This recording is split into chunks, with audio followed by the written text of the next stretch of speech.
Alrighty. Welcome back to another thrilling installment of Wordy Wednesdays. I'm your intrepid narrator, Fraggeth, and today we're going to be reading more of C.J. Cherryh's 40,000 in Gehenna. Last time, rather a lot happened. Mostly it was catching us up to date on what has been happening in the time that we skipped, which was something on the order of like 90 years or more. And basically what's happened is the descendants of the settlers of the original Union and the Union Azzy colonizers have split off into roughly two camps, the Styxsiders and the Cloudsiders, or Cloud Towers. The Styxsiders are led by the latest generation Jinn, and right now the Cloudsiders are led by Eli, and for now. And eventually her daughter, who she has no real love for because she challenges her authority, her very existence is a challenge to her authority, named Eli. I'm differentiating their names. I think they're probably pronounced pretty similarly, which is they're both I think name descendants of Ellie, but their mimetic mutation or whatever grammatical mutation has changed how it's spelled, certainly. So Eli with two L's, Ellai, is the current head honchette rather, of the Cloud Towers, and Eli is the young up-and-comer who is intelligent and ambitious. Now, young Eli, right from birth, winds up having Scar, who is a old brown Caliban, and very high-ranking and well-respected, basically curls up around her as she's an infant and is like, this is mine now. And this is basically what causes Eli to be kind of upset, because Eli's mother dies and her daughter inherits the giant lizard, not Eli herself. So she's not terribly thrilled. Now, young Eli winds up having a fortuitous meeting with one McGee of the Alliance observation/research team, who are keeping an eye on all these people. And McGee is like, oh, I'm going to learn things from this. And long story short, she winds up being taken off the case, tries getting back to it, after there's some awkward altercations between other members of the research team and the Styxsiders. And McGee is like, I don't think we understand what makes these people tick. I think we need to be extremely cautious in how we interact with these people, because tensions are already high between the two groups, and we really don't want to be caught in the middle too badly. And ultimately, she's like, well, okay, if people are going to keep trying to interact with the Styxsiders, someone needs to be doing the same with the Cloudsiders, so maybe we can figure out what's going on and maybe meet in the middle. Unfortunately, her sojourn to the Cloud Towers is not terribly successful.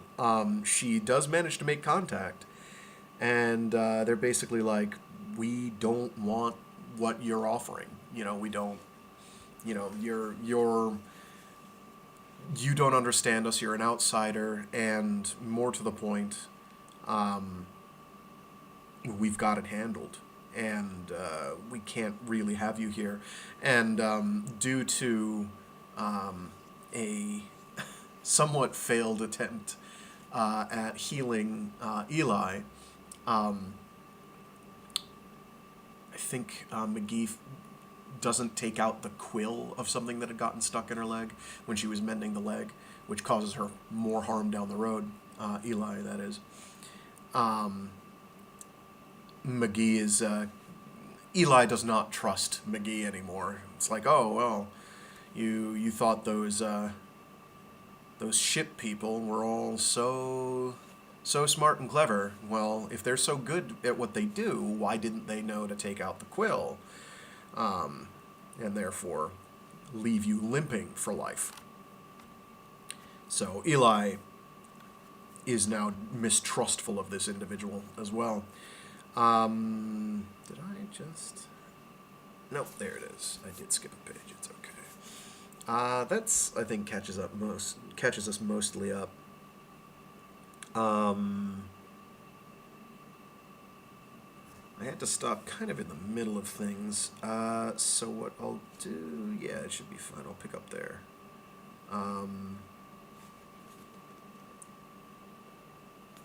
So about just over a week later, we pick up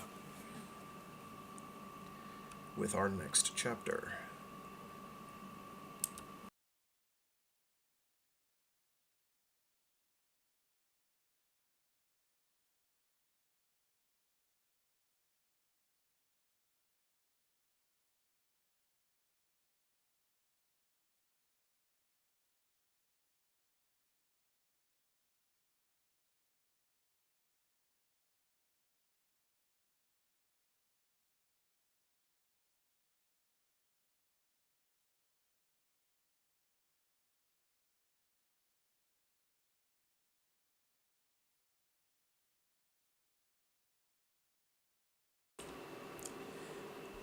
Chapter 20.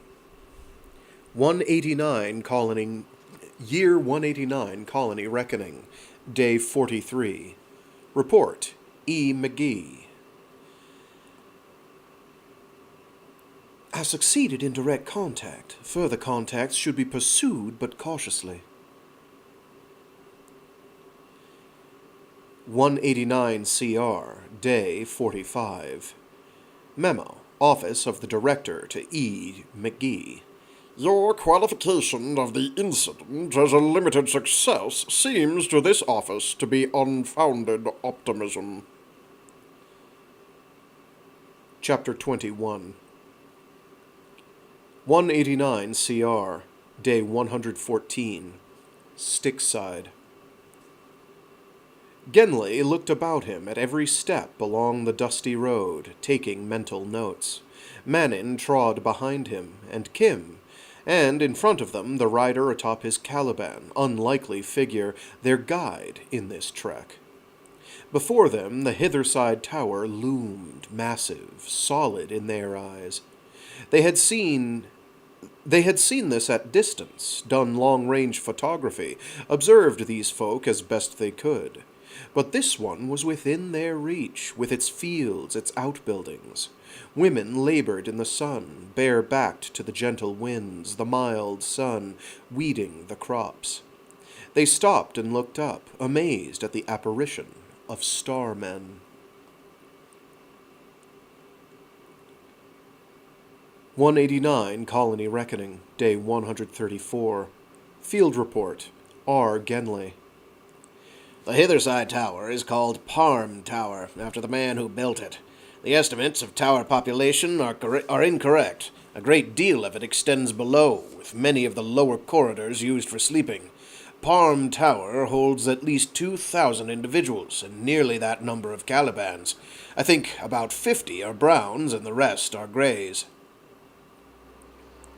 The division of labor offers a working model of theories long held regarding early human development, and in the degree to which Gehenna has recapitulated human patterns, offers exciting prospects for future anthropological study. One could easily imagine the ancient Euphrates, modified ziggurats, used in this case for dwellings as well as for the ancient purpose, the storage of grain above the floods and seasonal dampness of the ground. Women have turned to agriculture and do all manner of work of this kind. Hunting, fishing, and the crafts and handcrafts, including weaving, are almost exclusively a male domain and enjoy a high status, most notably the hunters, who have exclusive control of the brown Calibans. Fishers employ the Greys. The Greys are active in the fields as well, performing such tasks as moving dikes and letting in the water, but they are directed in this case by the class called Weirds. Weirds are both male and female, individuals who have so thoroughly identified with the Calibans that they have abandoned speech and often go naked in weather too cool to make it comfortable. They do understand speech or gesture, apparently, but I have never heard one speak, although I have seen them react to hunters who speak to them. They maneuver the Greys and a few Browns, but the Calibans do not seem to attach to them as individuals in the manner in which they attach to the hunter class. Only hunters, as I have observed, own a particular Caliban and give it a name. It should be mentioned that one is born a hunter, and hunter marriages are arranged within towers after a curious polyandrous fashion. A woman marries her male relatives' hunting comrades as a group, and her male relatives are married to their hunting comrades' female sibs.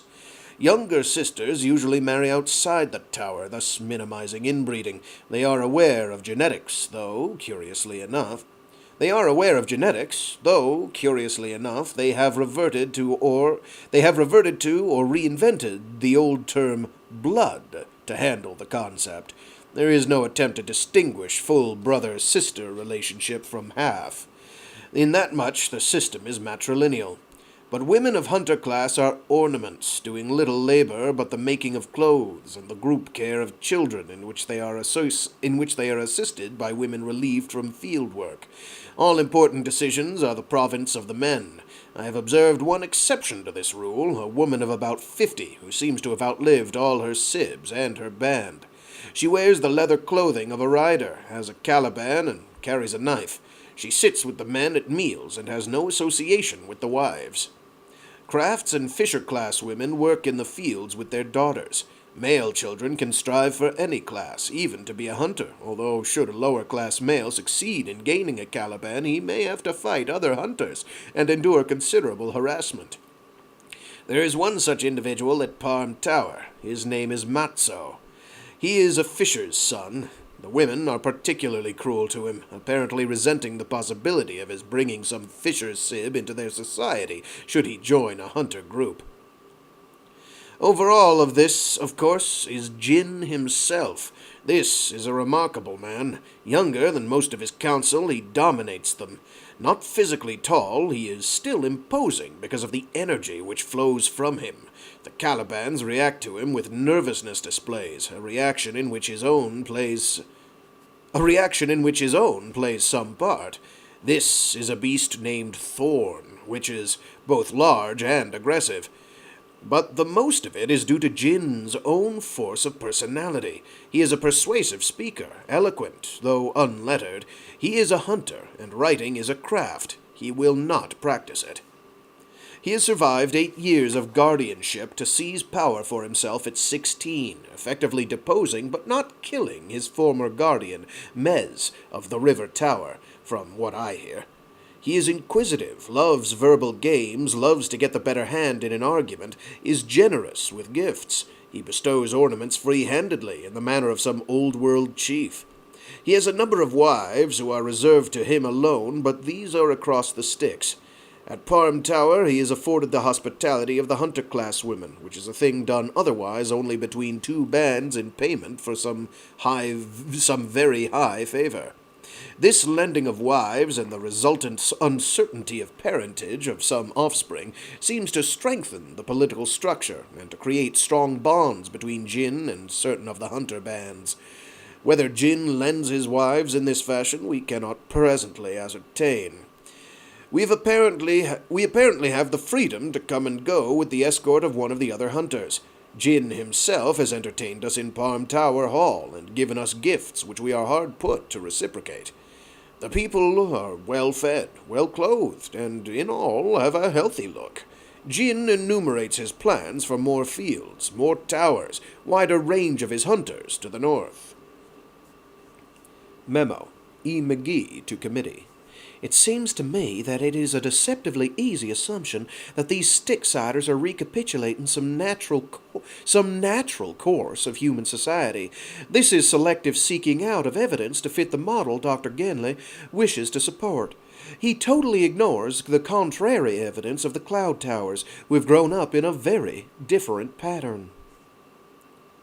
Message from Field R. Genley. I thank the committee for the inclusion of the reports. As for Dr. McGee's assertion that I am selecting my data, I would be interested to see this presented in full rather than in an inter-office memo, if she has obtained any new data from the cloud.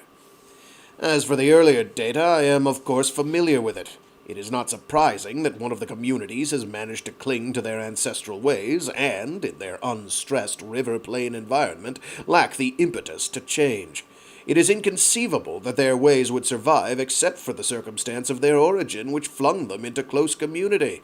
They were, be it remembered, a settlement of refugees.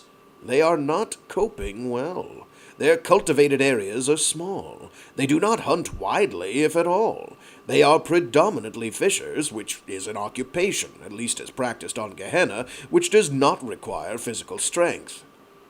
The critical difference is the necessity of physical strength in the hunter culture of the Styx, a difference which should be self-evident given the biological realities of the human species. Memo. E. McGee to committee copy. Memo. E. McGee to committee. Copy transmitted to R. Genley. It is a difficult task to extricate the observer from the observation.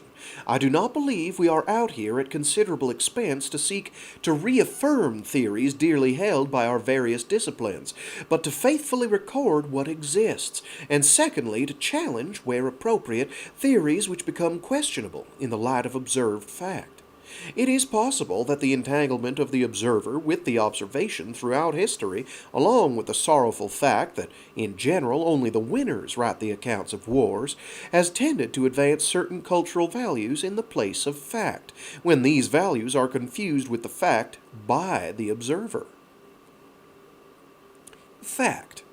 2 ways of life exist on Gehenna. Fact. More than one way of life has existed in humanity's cradles of civilization.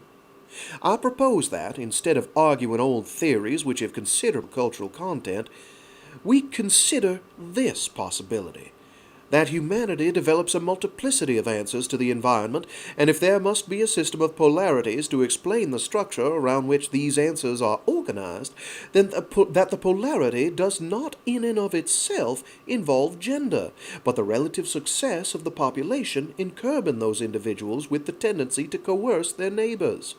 Some cultures solve this problem, some do not, and fall into a pattern which exalts this tendency and elevates it, again by the principle that survivors and rulers write the histories, to the guiding virtue of the culture. It is not that the Cloud River culture is unnatural. It is fully natural. It is, unfortunately, threatened with extinction by the hand of the Styxsiders, who will need centuries to attain the level of civilization already possessed by the Cloud. Barbarians win because civilizations are inherently more fragile.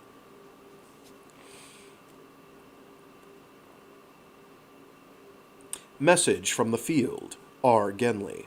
I again urge Dr. McGee to present her theories formally when she can re-establish sufficient contact with the culture she is describing to secure corroborative and specific observations.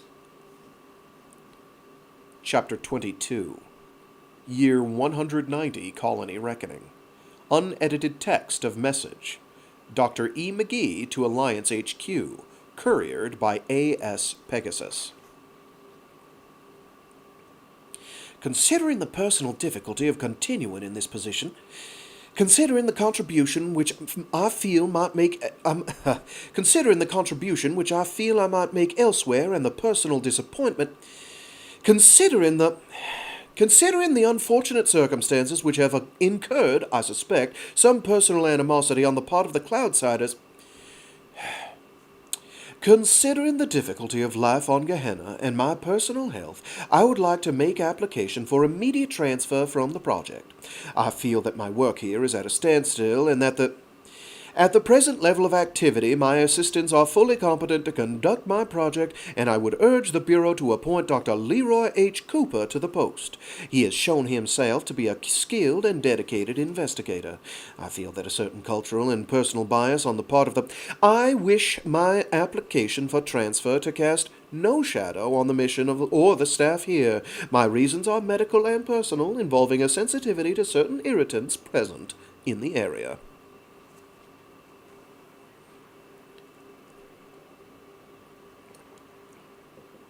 Chapter 23, 191 CR, Day 202.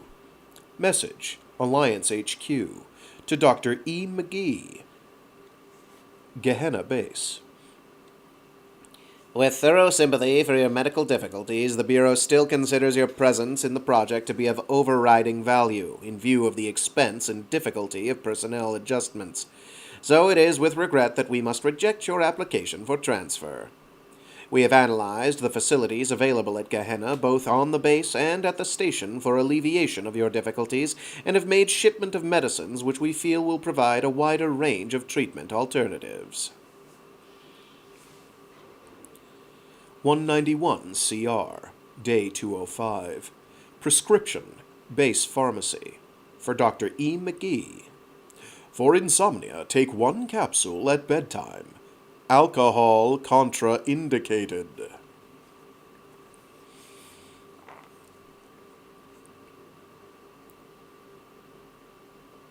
Chapter 24, 200 CR, Day 33. Field Report, E. McGee. Rumor, which I have picked up from the usual new tower source, indicates that the heir, Eli, has given birth to a second son. Due to the tenuous nature of my contact with these sources and the need for caution, I cannot yet confirm. Chapter 25, Year 200 Colony Reckoning, Day 98. Styxside. Genley, Jin said, in the warmth of the farm tower, in the closeness that smelled of brew and calibans and smoke and men. A hand came out and rocked his shoulder, pressed with strong fingers. You write about me. What do you write? Things. Like what, Genley? The way you live, the things you do, like your records, like the things you write down. You make the Starmen know me. They know you. Jin clapped his shoulder. They were mostly alone. There was only Parm and his lot drowsing in the corner. The hand fell away from his arm. That Manin, that Kim, always scratching away. You know, Genley, they have fear. You know how I know they have fear? It's in the eyes. They're afraid. You watch them. They don't look in my eyes. You do. Genley did, without flinching. Jin buffeted his arm and laughed when he had done it. You are my father, Jin said. Manin would have taken notes on that, asked questions. Was it a common thing to say? Genley went on staring him in the eye, too solid for Jin to shake in any sense. My father, Jin said, still holding his arm, who asks me questions, what... my father, who asks me questions, what I do. I learn from your questions, Genley. So I call you my father.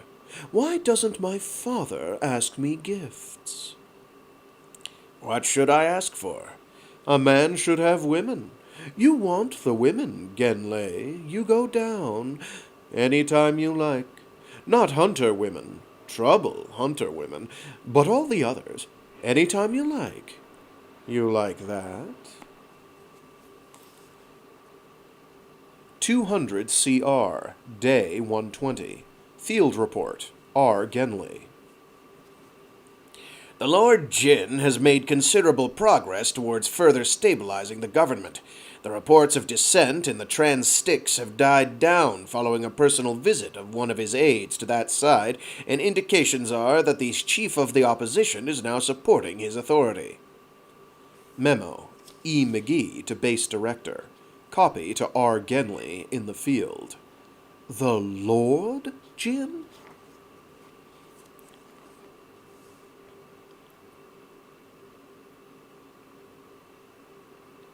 Chapter 26.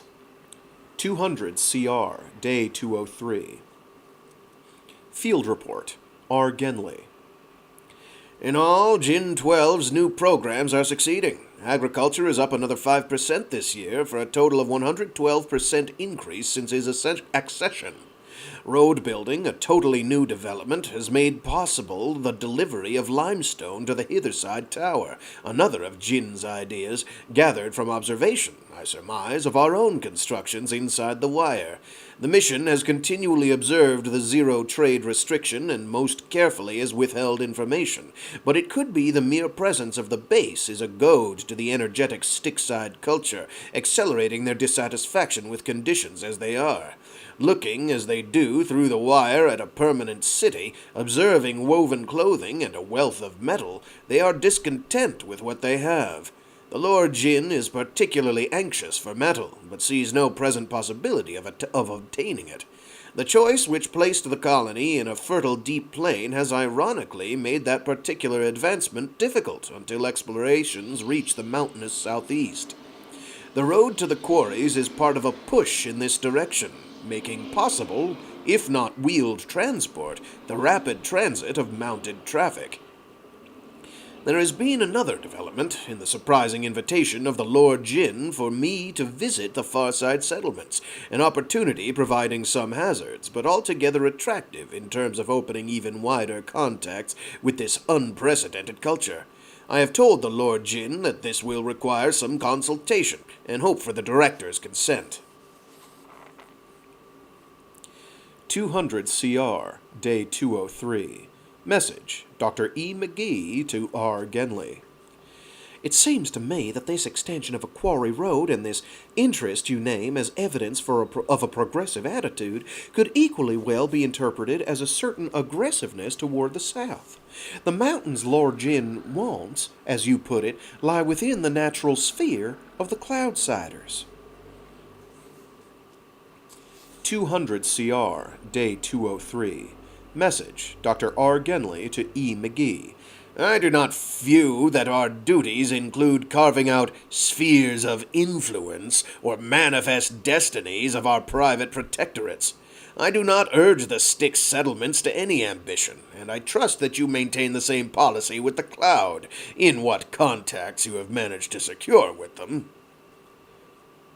200 CR, Day 203. Message, Dr. E. McGee to R. Genley. Copy to Base Director. You have been taken in by a deceptive scoundrel, and may be taken further if you accept this invitation to enter the Trans-Stygian settlements.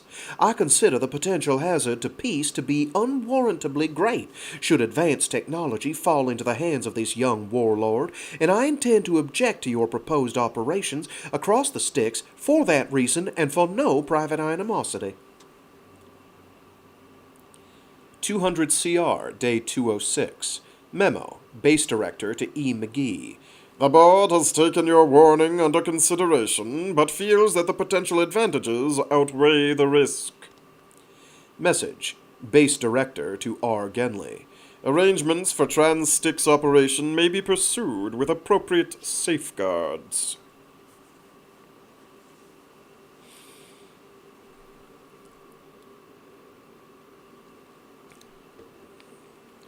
Chapter 27. 201 CR, Day 2. Field Report, Dr. R. Genley. Green Tower, the Trans-Styx District. Lord Jin has been persuaded that Doctors Manin and Kim might join me in the Trans-Styx. I have been afforded the signal honor of being given a high tower room for my comfort. A small one, to be sure, but decidedly drier in the recent rains. Further, this has afforded me the chance to see the interactions of the upper tower folk at close hand. Which brings me to a repeated request for the chance to bring vid recorders into the Transstyx. We are losing irreplaceable material. We do not believe that such highly complicated technology would pose any significant problem, since the people are well accustomed to our handling strange things, and there has never been any incidents of theft or attempt at theft. The Lord Jin has us under his protection. Manin and Kim might bring this equipment when they come. Chapter 28, 203 CR, Day 45. Field Report. Dr. E. McGee. The heir, Eli, was delivered of a fourth son, so the report runs among the outer towers. Eli eldest's health is failing. I have heard that the heir is in fragile health following this birth, and there is some alarm on this account. I am not sanguine about the future of the Cloud settlements should Eli die after succeeding Eli, as now seems imminent. It is not out of all possibility that this community, too, could see a prolonged regency for Eli's minor sons, or the power might pass laterally to one Pia, a cousin of some degree, who is of middle years and ambitious. I urgently hope the board will consider whether any protective measures could be taken, considering that we have, albeit indirectly, sustained the prestige and the power of the Stygian leader by accepting his contact. Whether this was correctly done, or whether the continued and increasing presence of base personnel in the Transstyx does not in fact create an indirect threat to the safety of the Cloud, I do not at this time argue. I urgently advocate the establishment of a permanent base for study in the vicinity of the Cloud to balance any real or imagined support we may have given to their enemies. In my judgment, the Cloud expects attack. But what reasoning they have arrived at this conclusion, I have no information. I even suspect information carried through the Calibans. Year 203 Colony Reckoning, Day 47. Message, R. Genley to the Base Director. That Dr. McGee now descends to obscure arguments involving conspiracy among Calibans does not deserve serious answer. I would support her request for assistance. Her post has involved too much solitude and perhaps some personal risk, recalling her injuries of some years past. As for her suggestions of possible attack from the Styx, I can assure the board that no such moves are underway. And regarding Calibans, their communication is assuredly an elementary symbol-directional system with a system of reasoning which is far more concerned with purely Caliban matters, such as the availability of fish, the security of their eggs, and their access to the river, than with any human activity, let alone the politics of succession. I have, of course, read Dr. McGee's paper on Caliban-human interaction in the Cloud Towers, and am aware of her beliefs that the Cloud Calibans are equal partners in Cloud Tower life. This is surely the basis of her remarkable assertion above. To the degree in which this so-named partnership exists, the Cloud River Society is, by data which she herself reports, an unhealthy society, suspicious, reclusive, clinging to the past, and in all preoccupied with Calibans to such an extent that it does not innovate in any traditional human pattern. The Cloud River settlement is an impenetrable maze on which Dr. McGee has spent her health and many years, in which regard I would personally be interested to see her new blood introduced into that study, to make comparisons with Dr. McGee's ongoing studies.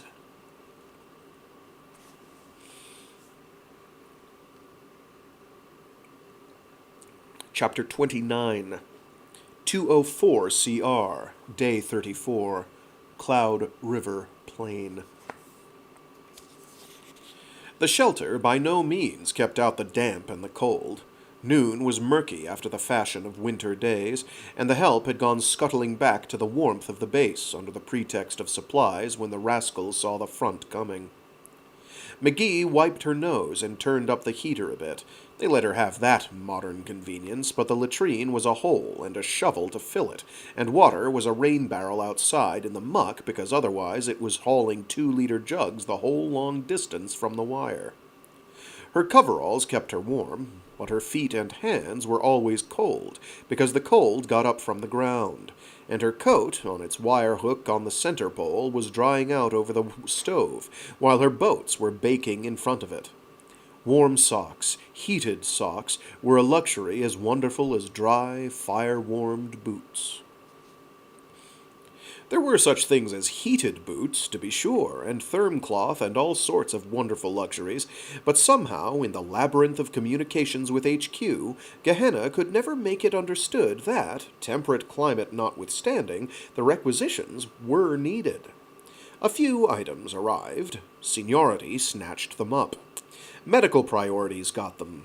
Outside-the-wire operations got plain boots and cold feet. Advanced technology, the director called it, and interdicted it for the field.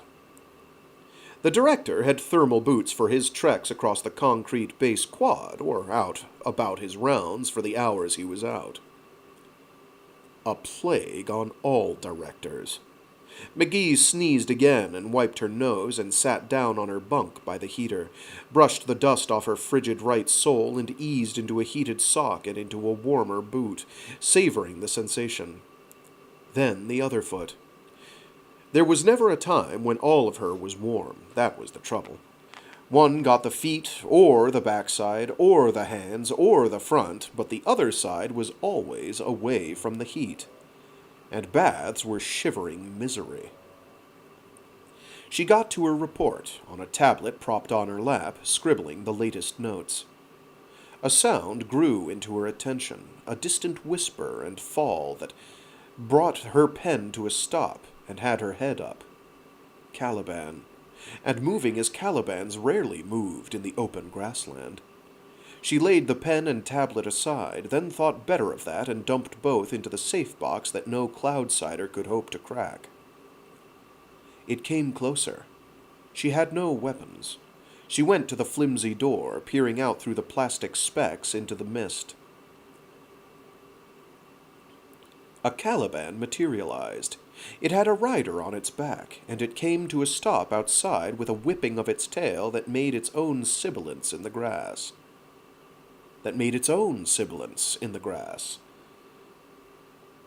It was a gray bulk in the fog.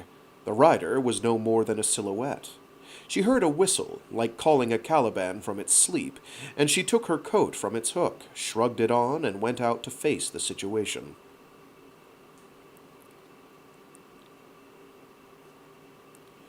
"McGee," the young man said stiffly. This was no farmer, this. No, yeah, okay. This was no farmer, this. No artisan. There was a class of those who rode the big browns and carried lances such as this fellow had resting against the brown's flattened collar. "I'm McGee." "I'm Dine from the first tower. Eli is dead. The heir wants you to come. Now." She blinked in the mist, the tiny impact of rain on her face. "Did the heir say why?" "She has first tower now. She says you're to come. Now." "I have to get a change of clothes." The young man nodded, in that once and assured fashion the Cloudsiders had. That was permission. McGee collected her wits and dived back into the shelter, rummaged wildly, then thought and opened the safe box, her hands shaking. "Eli dead," she wrote for the help when she could get back. Oh. "Eli dead," she wrote for the help when he... Oh. She's referring to an individual as the help. Okay, that's when my brain was just like, what is she saying? "Eli dead," she wrote for the help when he should get back. "A messenger calling me to First Tower for an interview with Eli. I am not threatened. I haven't tried refusing. I may be gone several days." She locked it back inside. She stuffed extra linens into her pockets and a spare shirt into her coat above the belt. She remembered to turn the heater off and to put the lock on the flimsy door. The Caliban squatted, belly on the ground. The young man held out his lance, indicating the foreleg. She was expected to climb aboard. She went, having done this before, but not in a heavy coat, but not after 16 years. She was awkward, and the young man pulled her up into his lap by the coat collar, like so much baggage.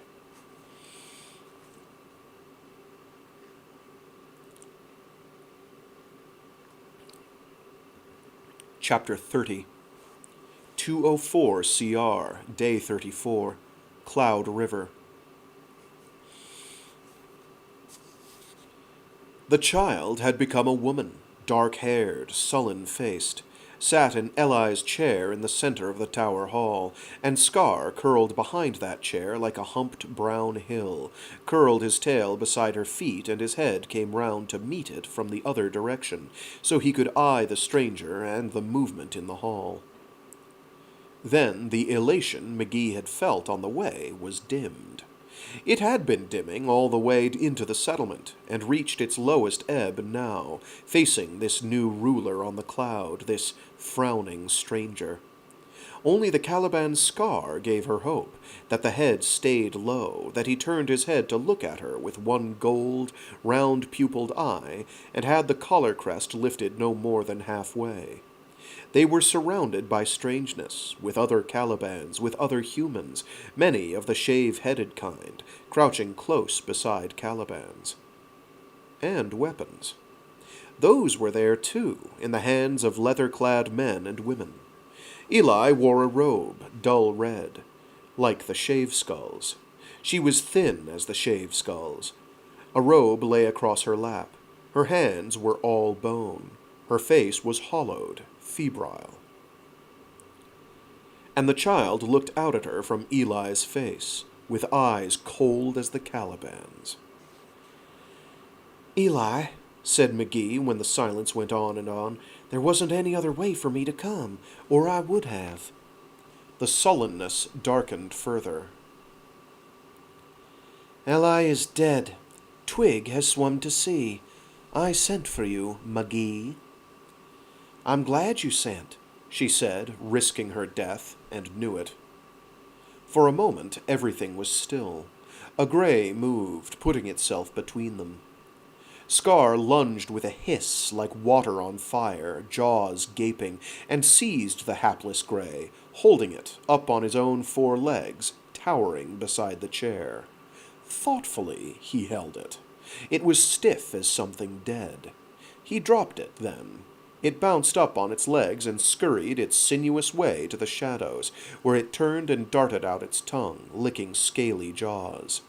Scar remained statue-like, towering on his 4 bowed legs. The crest was up, and McGee's heart was hammering in her ears.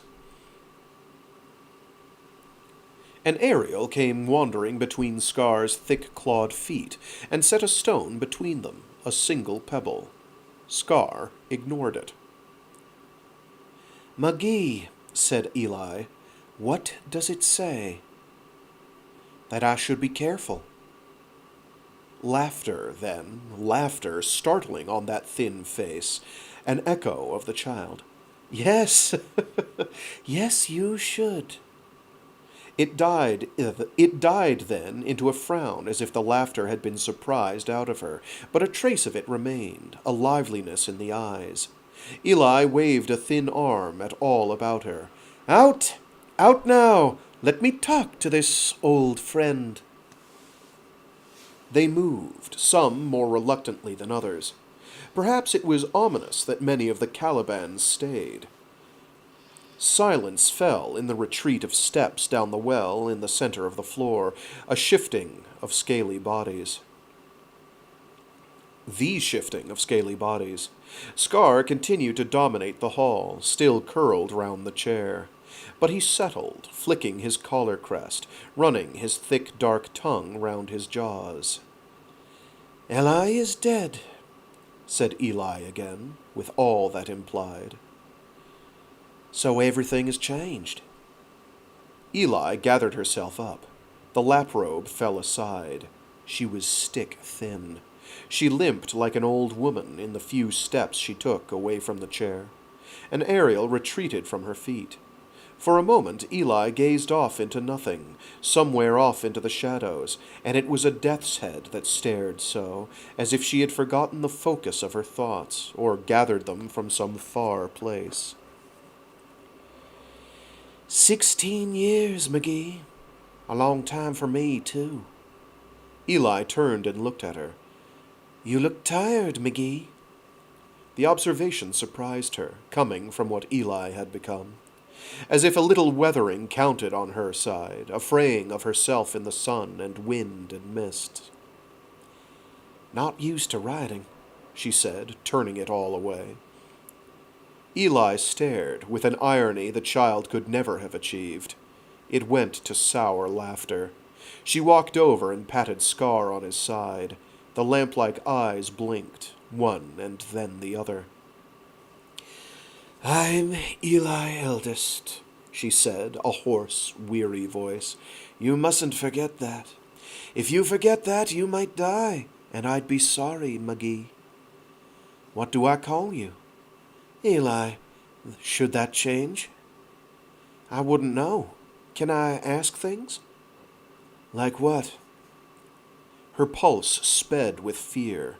She thought about it a moment more, then shrugged. Like if there's anything I can do to help you. Can I ask that? The stare was cold.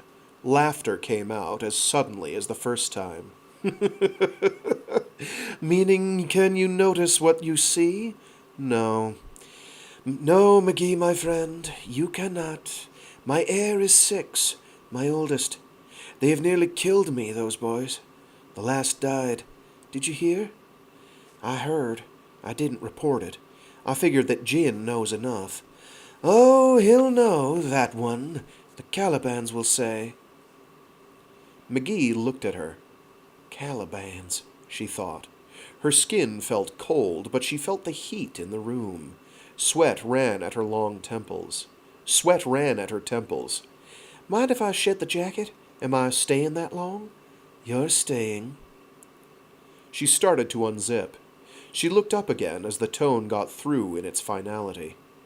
How long? Eli opened her hand, fingers stiff and wide, a deliberate, chilling gesture. Did I teach you that one, McGee? All stones dropped. An end of talk. Look, McGee said, you'd better listen. They'll want me back.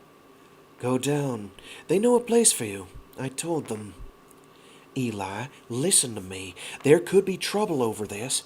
At least let me send a message to them. Let one of your riders take it back to the hut. They'll look there. I don't mind staying. Look, I want to be here, but they have to know. Why, the stone towers aren't where you live. I work for them. You don't now. Go down, McGee. You can't tell me to. You can't tell me to. I'm eldest now. Sorry. You can't tell me no. I don't know why I was squidged right into the spine. You don't now. Go down, McGee. You can't tell me no. I'm eldest now. You have to remember that. I need things. Eli. Eli hissed between her teeth. Scar rose up to his full height. All right, McGee said. I'm going down.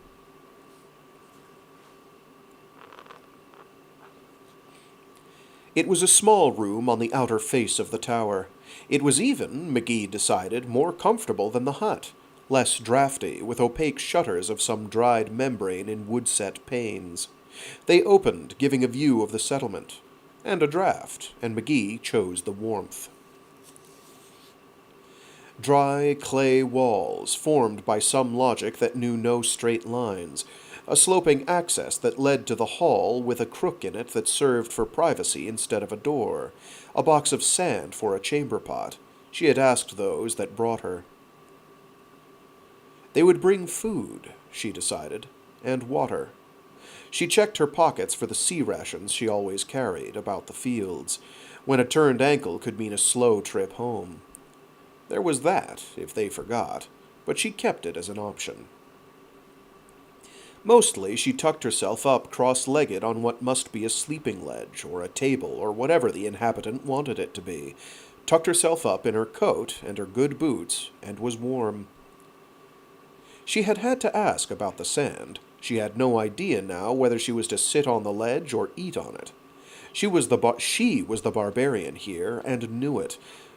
A sea in more waves than Eli had been that day, that sunny, faraway day when Eli tried for islands and boundaries. But she was free, that was what. Free. She had seen enough with her trained eye to sit and think about for days, for months, and facts poured about her, instead of the year's thin seepage of this and that detail. It was perhaps mad to be so well content. There was much to disturb her, and disturb her it would, come dark, with a door that was only a crookedness in the hall, in a room already scored with Caliban claws. A tower shaped by Calibans. The room acquired its aerial while she sat. She was not surprised at that. One had come sometimes to the hut, as they came everywhere outside the wire, insolent and frivolous. This one dived out, and in a little time a larger visitor came, a gray, putting his blunt head carefully around the bend of the access-way, a creature twice man-sized. It came serpentining its furtive way up to look at her. "Brown's next," McGee thought, staying very still and tucked up as she was. "Oh, Eli, you're cruel. Or aren't we, who take our machines for granted?" It opened its jaws and deposited a stone on the floor, wet and shiny. It sat there contentedly, having done that. The Greys had no sense, Eli had told her once. It stayed there a while and then forgot or lost interest or had something else to do. It turned about and left with a whisk of its dragon tail. The stone stayed, like a gift, or a barrier. She was not sure. She heard someone or something in the doorway, a faint sound. Perhaps the Caliban had set itself there. Perhaps it was something else. She did not go to see.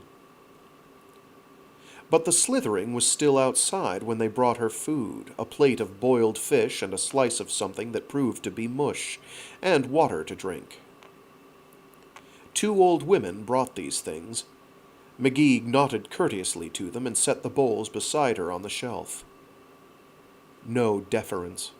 Nothing cowed about these 2 sharp-eyed old women. They looked at her with quick, narrow glances and left, barefoot padding down the slope, and out the crook of the entry in the gathering dark. McGee ate and drank. The light faded rapidly once it had begun to go. After that she sat in her corner of the dark and listened to strange movings and slitherings that were part of the tower. She kept telling herself that should some dragon come upon her in the dark, should some monster come through the doorway and nudge her with its jaws, that she should take it calmly, that Eli ruled here, and Scar, and no Caliban would harm Eli's guest. If that was what she was.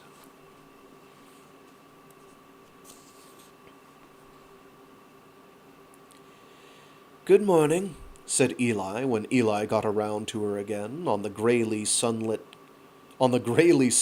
crest of First Tower, on its flat roof beneath which stretched the cloud, lost in light mist, the gardens, the fields, the fisher digs with their odd-shaped windows and bladder panes shut against the chill.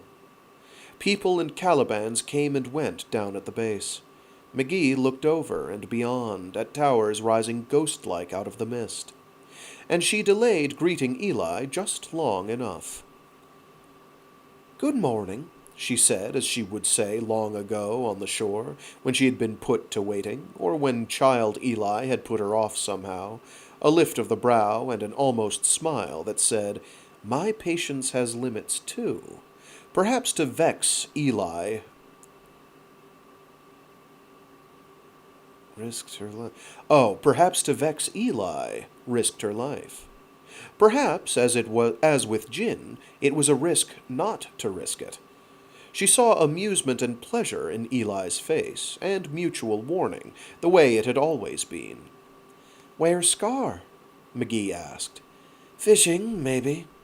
You don't go to the sea nowadays." "No." For the moment there was a wistful look on the thin, fragile face. "Or build boats. Maybe." Eli's head lifted, her lips set. "They think I'll die, McGee." "Who?" Eli reached out her hand, open-fingered, gesturing at all her world. "Why did you send for me?" McGee asked. Eli did not answer at once. She turned and gazed at an aerial which had clambered up onto the waist-high wall. "Pia, my cousin. She's got second tower. Next is Thames line over at the new tower. My heir's 6. That gin on Styxside. He'll come here." "You're talking about who comes after you." Eli turned dark eyes on her, deep-set and sullen. "You starman, you know a lot. Lots of things. Maybe you help me stay alive. Maybe we just talk. I liked that. The boats. Now I could do them. Real ones. But who would go in them? Who would? They never talked to McGee. But now you're here. So my people can look at you and think, McGee." McGee stood staring at her, remembering the child. Every time she looked at her, remembering the child, and it seemed there was sand in all directions, and sea and sky and sun, not the fog, not this tired, hurt woman less than half her age. "I'll get things," she said, deciding once for all. "You let me send word to the base and I'll get what I can. Everything they've given the Styxsiders. That, for a start." Eli's face never changed. It seemed to have forgotten how. She turned and stroked the aerial, which flicked its collar fringes and showed them an eye like a green jewel, unwinking. "Yes," Eli said.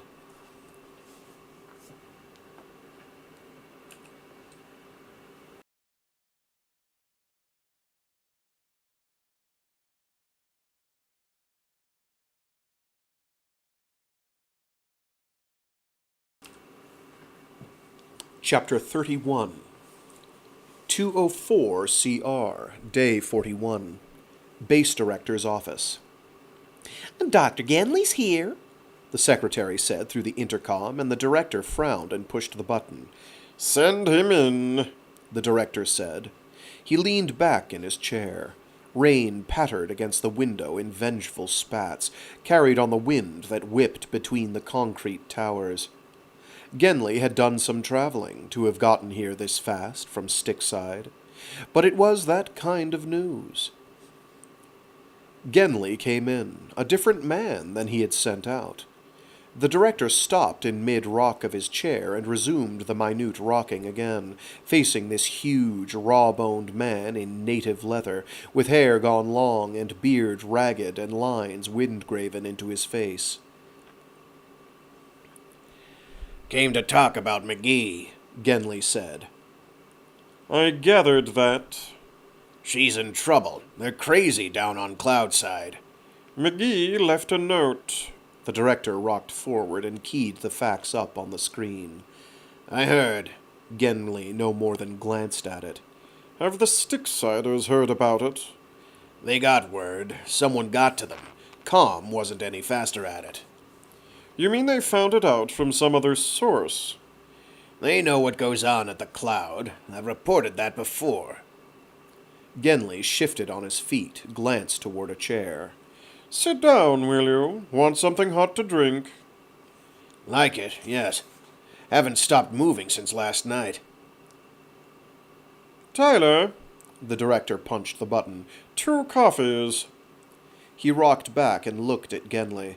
"It seems to be a new situation down there. This ruler of the Cloud Towers is apparently well disposed to McGee, and this office isn't disposed to risk disturbing that." Genley's face was flushed. Perhaps it was the haste with which he had come. She needs communications down there. We'll be considering that. Maybe some backup. 4 or 5 staff to go in there with her. If feasible. I have to state my opposition to sending McGee in there without any help. I have experienced staff. Maybe they wouldn't be accepted down there, but someone else ought to be in there. Do I hear overtones in that? Are we on the record? Not for the moment. I'm not sure McGee's stable enough to be in there alone. I'm not sure anyone is. What does that mean? It means there are times that my staff and I have to get together and remind ourselves where we came from, and I don't think McGee has the toughness to stand up to them alone. Mentally, it gets to you. It will. You have to start out tough and stay that way. The Weirds, you've read my report on the Weirds. Yes. That's how strange human beings can get, living next to Calibans, and I'm afraid McGee's primed to slip right over into it. She's wanted this too long, too badly. I'm afraid she's the worst candidate in the world to be sitting where she is. The director considered the man, the leather, the stone ornaments, the unruly hair and beard. Genly brought a smell with him, not an unwashed smell, but something of earth and dry muskiness. Wood smoke. Something else he could not put a name to. Going native, you mean? I think she went, as far as she knew how, years ago. I mean, no kid of her own, a woman, after all. Finding that kid on the beach, you know how that could be. The director looked at Genly narrowly, at the clothes, the man. You mean to say some people might find things they wanted outside the wire, mightn't they? Something psychologically needful. For some reason, the ruddiness of Genly's scowling face deepened. I haven't any reason, the director said, to question McGee's professional motives. I know you and McGee have had your problems. I'll trust you to keep them to a minimum, particularly under the circumstances. And I won't remind you how this office would view any leak of information on the cloud to Styxside, and vice versa. The red was quite decisive now. It was rage. I'll trust that warning will likewise be transmitted to McGee. I can tell you, this Eli is understood as trouble. On Styxside? On Styxside. McGee reports Eli's health is fragile. This woman doesn't sound like a threat. Genly's lips compacted, worked a moment. She's got a mean Caliban. What's that mean? Genly thought about the answer. The director watched him. It's a perception the natives have. I've mentioned this before in the reports, that the social positions of humans relates to Caliban dominance. Those that have the meanest and the toughest stand highest. Where do you stand? Where are you without one? What's it mean if the Calibans aren't together to fight it out? It affects attitude. The woman down on the cloud has an exaggerated idea of herself, that Eli inherited this Caliban when she was young. That's what they say. So they'll expect she'll move on them. They reckon she'll push, one way or the other. Tell me, you're not backing McGee's assertions, are you, that we're dealing with Calibans as well as humans out there? No. The answer was firm. Absolutely not. Except as the Cloudsiders may do some kind of augury whereby they think the Calibans have an opinion.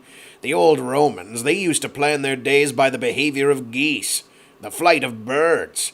Must have worked at least as well as the Calibans. They got by. Different brain size, geese and Calibans. Biologists can argue that point. Look at the Weirds. There's a good example of humans that talk to Calibans. They crawl around underground, let the gray fishers feed them, don't talk, don't interact with the rest of humankind except to take orders and shove dirt around. You want the Caliban vote, ask a Weird and see if you get any answer. Sir, McGee will learn pretty quick if she wants to do some honest work out there. I'm aware of your differences of opinion. Is it possible this is a difference of the cultures you're observing? I doubt it. But you don't draw conclusions. Absolutely not. I'm simply waiting for data out of McGee, and in 16 years there's been nothing new out of her but speculation. Maybe this will prove matters once for all. But for the record, I want to caution the committee that this move is very serious, that with observers inside both cultures we could embroil ourselves in local problems, or worsen them, or push these two cultures into conflict. It's waiting to happen. Because of a Caliban. Because it's, as you say, mean. It means this Eli has a higher status than her situation warrants, that she has a higher confidence than it warrants. She didn't hesitate to snatch McGee in defiance of the base. That's worth thinking on. It sounds very much like McGee's theories. There's a critical difference. McGee thinks the Calibans decide. They don't. It's human ambition based on status. And this Eli has a lot of status. They might miscalculate. Psychological strength for military strength. A lot of people could die over that mistake. I'm talking about McGee's precious Cloudsiders. And the Styx. They've got too much going to waste it all. They've got too much going to waste it all in war. Maybe it wouldn't be a miscalculation on those terms you cite. We've got roads built, agriculture increased, unification of the towers. We could lose 100 years in a war right now. 100 years down whose course? Genly gave him a puzzled look, and the look became a frown. Maybe, the director said, the Calibans won't permit a war. Or maybe they fight them for their own reasons. And humans just go along with it. That's more radical than McGee's hypothesis, sir. One just thinks, sitting here behind the wire. No matter, we play it cautiously, since McGee has the chance she can use it. Or maybe they can use McGee. That's what Jin thinks about it. I'm sure of that. Well, the director said, we just let it go along for now. Frankly, I don't see much else that we could do about it. Do you?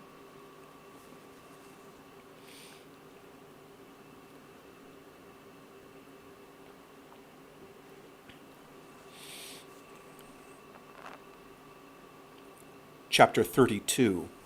204 CR, Day 42. Message, E. McGee to base. Couriered by Dine of the Flanahan line to the wire by order of Eli Eldest. Wish to report I am safe and well and have persuaded the new ruler of the Cloud Towers to have this couriered. To satisfy security, my ID number is 8097-989, and the hollow on your desk is a Terran rose, so you'll know this is all my idea. Eli has been succeeded peacefully at her death by Eli, her daughter and designated heir. Eli took advantage of her accession to power over the cloud to have one of her riders escort me to the towers.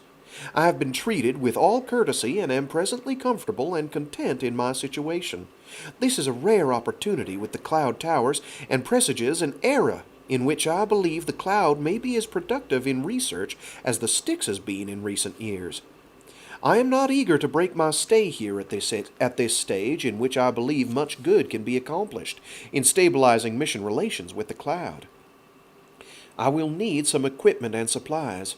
Eli has agreed to this, and will send to my hut in 7 days to collect the supplies which I hope will be there. Please send writing materials. All such operations apparatus as has been cleared for operation outside the wire, including recorder, etc. 4 changes clothing. Pair boots. Hygiene field kit. Forgot mine. Soap! Exclamation point. Field medical kit. Also, most important, 1 case, broad spectrum antibiotics, Class A, field. 1 case vitamin and mineral supplement. 1 case dietary supplement. I realize this quantity is unusual, but due to my supply resting on local transport, and due to the possibility of being isolated from supply by circumstance beyond my prediction, I feel this request is only prudent on my part and of utmost urgency, due to close contact with unaccustomed population and drinking and eating unaccustomed food, as approved for Styx mission. Thank you. E. McGee.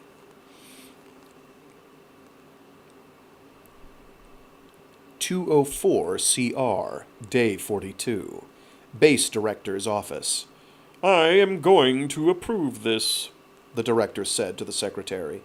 Sir, the secretary said, tight-lipped, Sir, this is talking about cases. I checked with supply. A case of antibiotics is 1,050 cc units. A box is 100. Dr. McGee undoubtedly meant... Approved, the director said. Just as ordered. Case lots. Yes, sir, the secretary said, with thoughts passing behind his eyes. Any word from Dr. Genley? Message, the secretary keyed it up. Non-urgent. He's gone back to the field. He did receive the McGee transcript. The secretary hit more keys. Oh, yes, he did get that copy. Was that a mistake? It wasn't coded no dispersal. No, it wasn't a mistake. I want to be informed when anything comes in from outside, or when any native comes to the wire. Personally, no matter what hour. Yes, sir. That load for McGee is going to take a light transport. Make the order out. I'll sign it. What about Smith? Smith. McGee's assistant. Does Smith go out again? He's asking. Does he want to go out? He suggested he wants someone with him if he does. Exactly what is he requesting? Security and supplies. The secretary keyed up the request. He wants a whole list of things. Never mind, Smith. Just put one of our security people out there. I'll sign that, too. Someone who's been outside the wire, but not anyone who's worked in the Styx regions. They might be known. If information passes, check all past assignments. I don't want any nervous people out there. I don't want an incident. 204 CR, Day 42. Memo. Base Director to Committee Member. I am approving new operations in the Cloud River area. New and promising contacts have opened. We are presented the opportunity to secure comparative data. 204 CR, Day 42. Message. Base Director to E. McGee, in field. Sent in writing with supplies. I am backing you on this. Hope that your health improves. Please remain in close contact.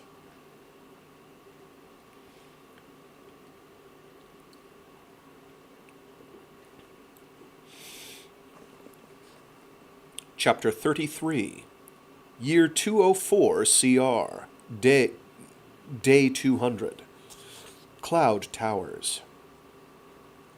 Eli laughed aloud, and it startled Calibans, who shifted nervously, but not Scar, who merely shut his eyes and kept taking in the sun, there upon the roof of First Tower, with McGee, in the warm tale of summer days.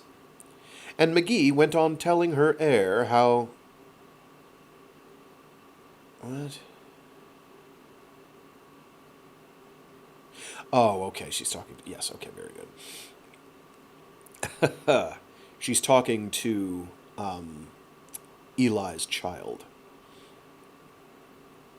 And McGee went on telling her heir how his mother had tried to swim to the islands one day some years ago. Young Din's eyes achieved amazement. He looked at his mother to see whether this were true, while his 5-year-old Sib played his silent games, put and take with aerials. Silent, Tame was. He would always be one of the silent ones, lost to the line of Flanahans, but not without his use. There was 3-year-old Cloud, who was noisy in his wandering about, who played wicked games, disrupting his brother Tame's patterns.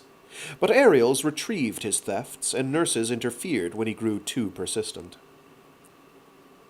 There were the Calibans besides Scar, a half-grown brown named Two-Stone, that was the heir's, and a smaller, runt brown that had attached itself to Cloud. But Taim had no Caliban in particular, owned nothing in particular. Taim was Taim. He never spoke, except with the stones, at which he had precocious skill. "One in a house," Eli had said of Taim. "That's fine. I can stand that." "What if he were the only child?" McGee had said. "Usually it's the youngers that go," Eli had said. "I thought Cloud would go since Taim had. But I lost Marek in Cloud's first year. Maybe that weighed some on Cloud." McGee had doubted this, but she listened to it all the same. Perhaps she had some influence on Din, who had begun to hang on her more than on his nurses. Din liked the tales of old. Din liked the tales she told. "Did you?" Din asked now. "Did you swim out there?" Eli pulled up her robe and showed the old scar. "That's why I don't walk so fast, young one. Would have bled everything I had onto that beach if McGee hadn't stopped the blood." "But what's out there in the sea?" The young eyes were dusky like Eli's, roiled with thoughts. Din's brows were knit. "Maybe," McGee said, "things you haven't seen." "Tell me," Din said. His Caliban came awake at that tone, came up on its legs. Scar hissed, a lazy warning. "That's enough stories," Eli said. "Some things a boy has no need to know." "Maybe," said McGee, "tomorrow. Maybe."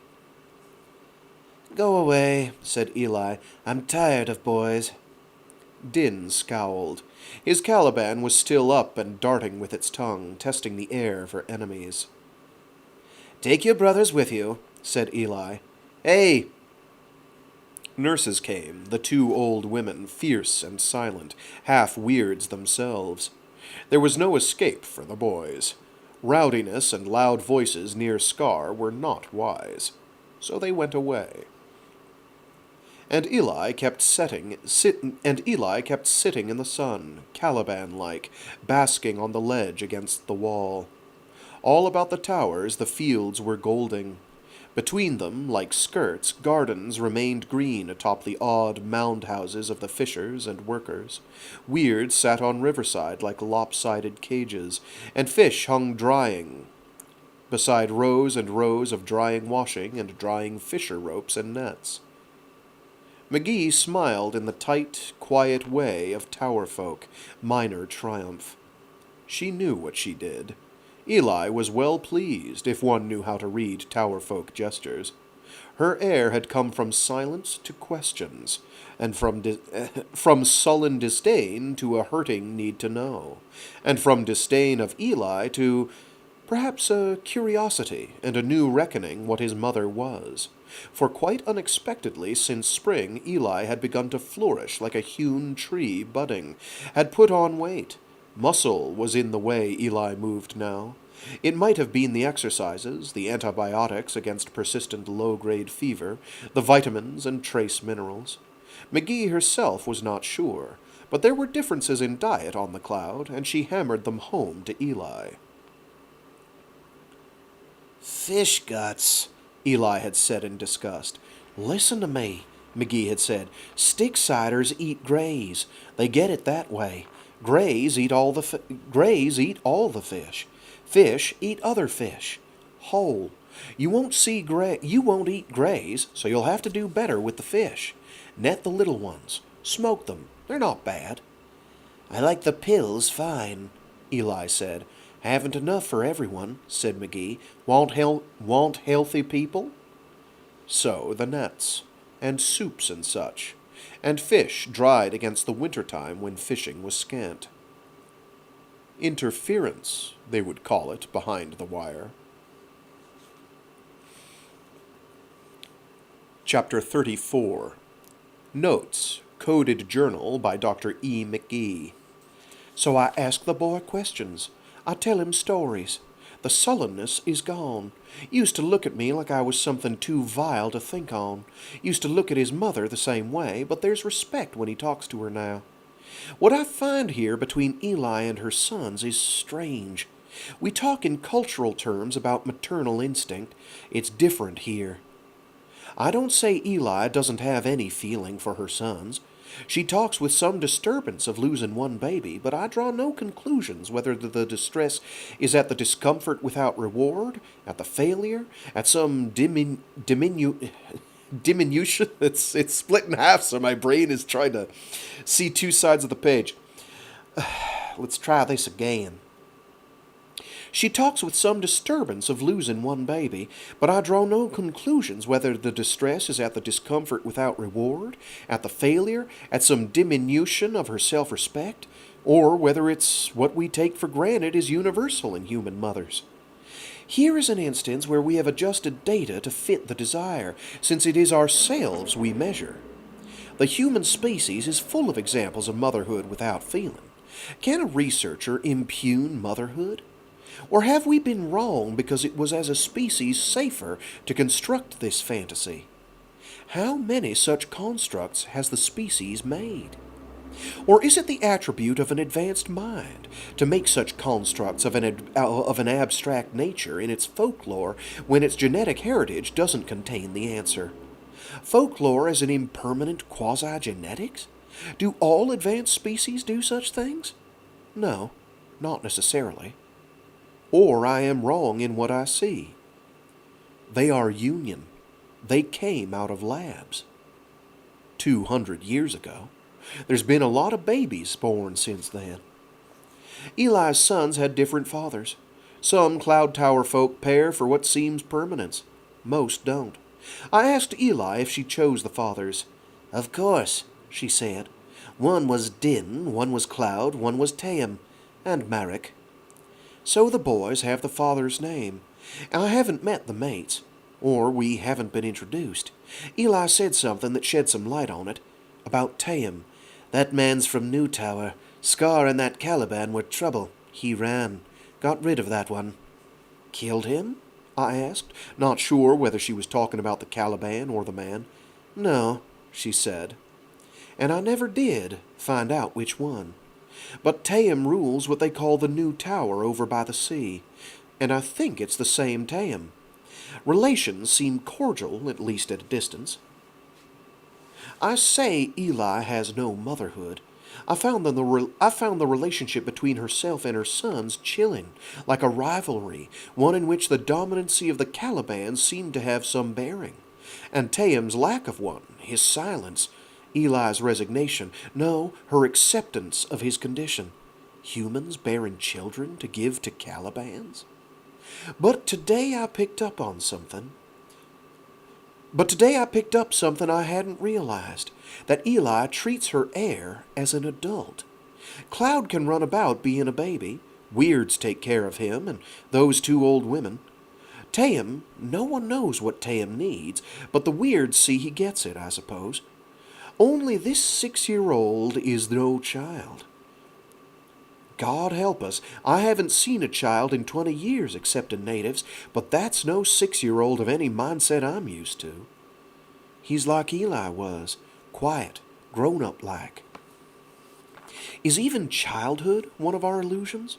Or is this forced adulthood what's been done to us out here? Us, humans. They are still human. Their genes say so. But how much do genes tell us, and how much is in our culture, that precious package we brought from old Earth? What will we become? Or what have they already begun to be? They look like us. But this researcher is losing perspective. I keep sending reassurances to base. That's all I know to do. I think they accept me. As what? I'm far from sure.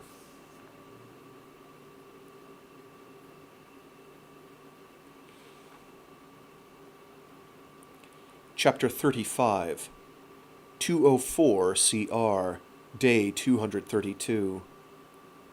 Magee, they called her in the camp. A woman had come from another tower carrying a river-smoothed stone the size of those only the big Browns moved, and laid it at McGee's feet in the gathering of First Tower. What does that mean? McGee had asked Eli afterward. Nest stone, Eli had said, brings warmth from the sun. Baby gift. That's thanks. What do I do? McGee had asked. Nothing, Eli said. No, let it be. Some Caliban will take it when it wants one. Notes. Coded Journal. Dr. E. McGee. Every time I think I understand they do something, I can't. Every time I think I understand, they do something I can't figure. A woman dropped a stone at my feet. It was warm from the sun. Calibans do that to hatch the eggs. It represented a baby somehow that was important to her, but she didn't cry. Cloud River folk don't, that I've ever seen. But she was very intense about what she did. I think she gave up status doing it. Mother love? Do they love? How do I end up asking such a question? Sometimes I know the answer, sometimes I don't. Eli has some feeling for me. My friend, she says. We talk a great deal. She listens to me. Maybe it was her health that made her what I saw, that separated her from her sons. The Calibans swim to sea when their people die. One didn't. It died on the shore today. People came and skinned it. Other Calibans ate it. What it died of, I don't know. It took all day to disappear. The people collected the bones. They make things out of bone. It's their substitute for metal. They consider it precious as we might value gold. They're always carved things to wear. They have wood for other things. A few really old iron blades, they take care of those. But they have Caliban bone for treasure. They have native fiber for cloth, but leather is precious as the bone. Only riders have all leather clothes. They get patched. They don't ever throw them away, I'd guess. It's like the bone, a treasure. This colony was set where it had no metals, had no domestic animals, no resources except their neighbors. I think they would choose another way if they had one, but they do what they can. They won't hunt, not Calibans at least, and there's nothing else to hunt on land. They're digging on the bank again. The Calibans are. Across the river. Eli says they may have some new tower in mind, but that it looks to her more like burrows. What's the difference? I asked. But Eli wouldn't say. I'm sure Orbiting Survey has picked it up. I've put it in my report as indeterminate construction. They'll want some interpretation. I'm not sure Eli knows.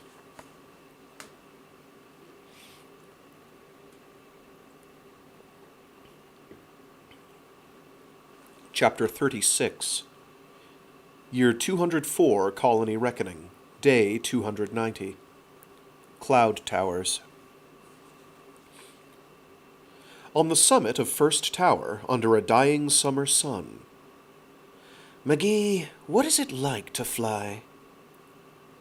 Eli asked questions again. Questions and questions. But now she thought of ships.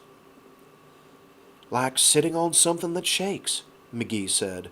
You weigh a little more than usual sometimes less. It makes your stomach feel like it's floating. But up there the river would look like a thread. The sea looks flat, all smoothed out and shining like the river at dawn. The mountains look like someone dropped a wrinkled cloth. The forests like waterweed. Eli's eyes rested on hers. That spark was back behind them, that thing that adulthood had crushed. Sadness, then. I won't ever see these things, she said. I haven't, McGee said, in a good many years. Maybe I won't again. I don't think so. For a long while, Eli said nothing. The frown deepened moment by moment. There is a wire in the sky. No. So you could go when you like.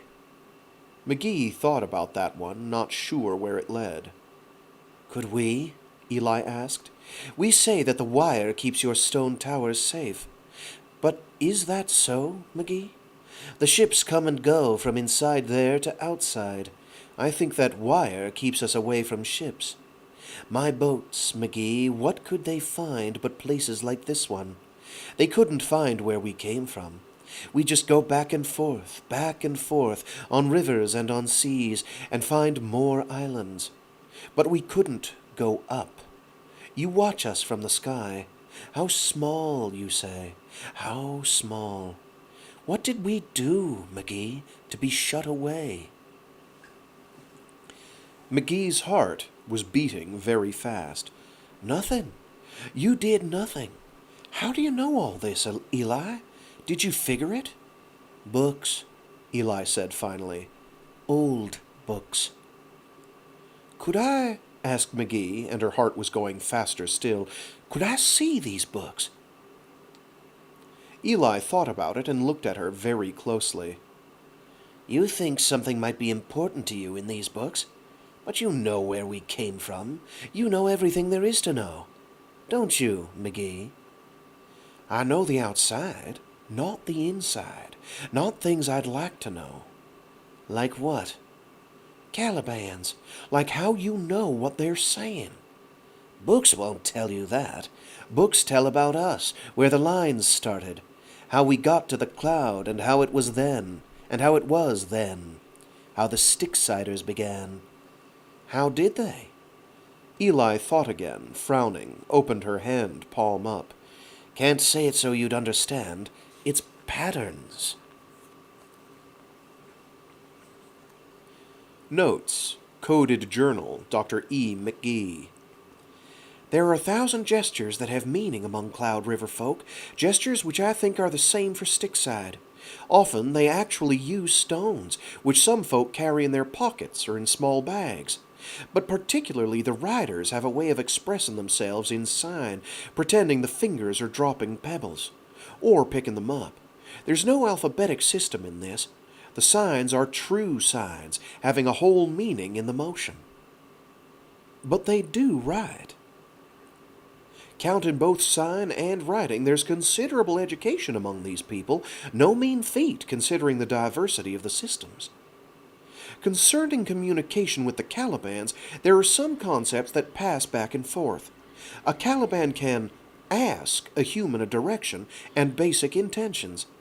I can get old Scar to respond to me as far as I want to go up, meaning to the roof, or down. There are the weirds. There are always the weirds.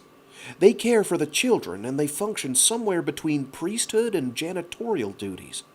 They keep the burrows clean. The Calibans seem to take pleasure in being touched by them. Most weirds are thin, high activity, a diet more of fish and less of grain, a lack of sunlight. But in general they seem healthy physically. In any human society off Gehenna, their sanity would be in question.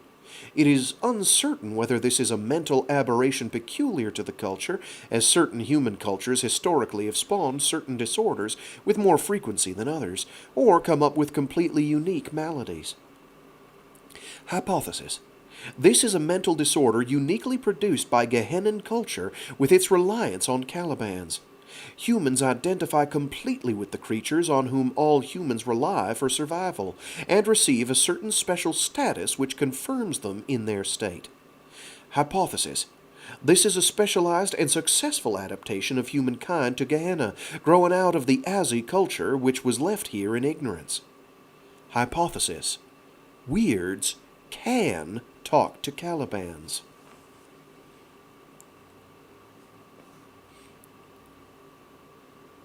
Chapter 37.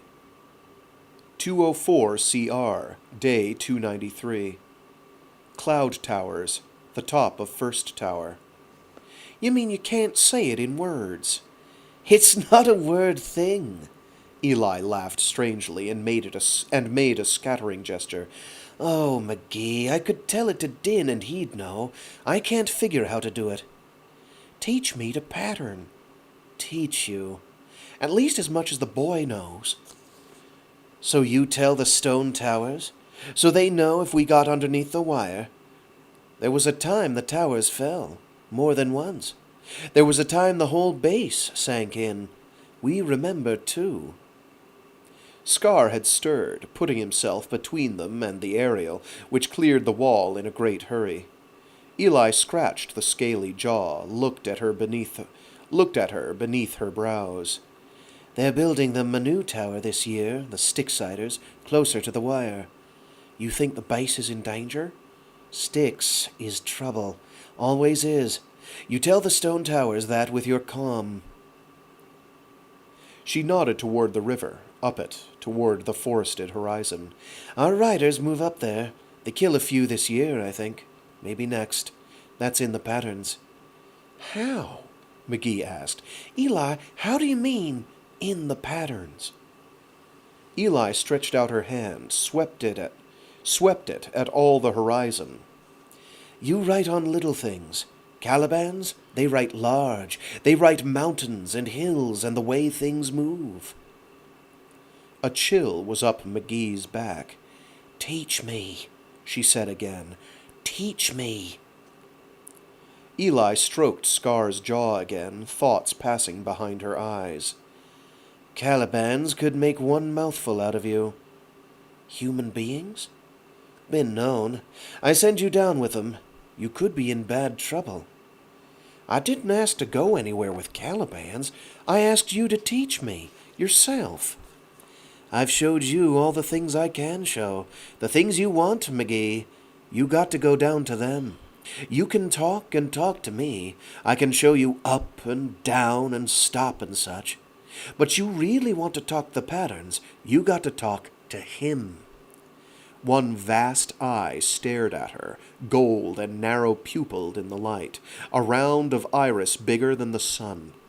Scar was looking at her, sidelong in his way. All right, McGee said, scared enough to fall down where she was, but she put her hands in her pockets and looked casual as she could. They smell fear? There was humor in Eli's eyes, but it was Eli Eldest's face, implacable. You go down, Eli said. You go down and down as far as you can. I think Scar will go. I could be wrong. How long will I be there? What will I eat? They'll tell you that. There'll be the weirds. They'll take care of you. Be a child again, McGee.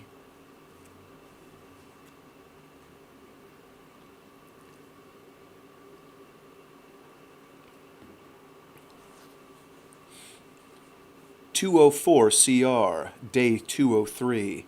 Message: E. McGee to Base Director, transmitted from field. Expect to be out of touch for a number of days due to rare study opportunity. Notes: Coded Journal, Dr. E. McGee. I made a tentative trip down to the depths. It is, predictably, dark down there. It's full of Calibans and weirds, either one of which makes me nervous. No, I'm scared.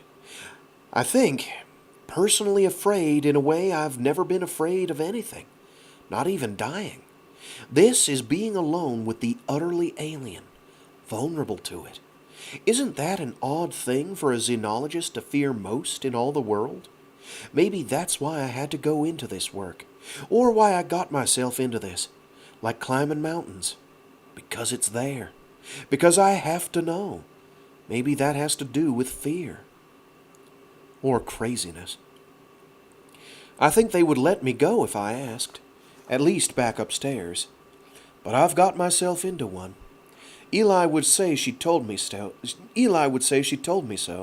But this is a thing. I don't think there's any going back from this, having asked for this chance. I can't just be an outsider now. I just closed the door to that. If I go running now, it'll be McGee who failed.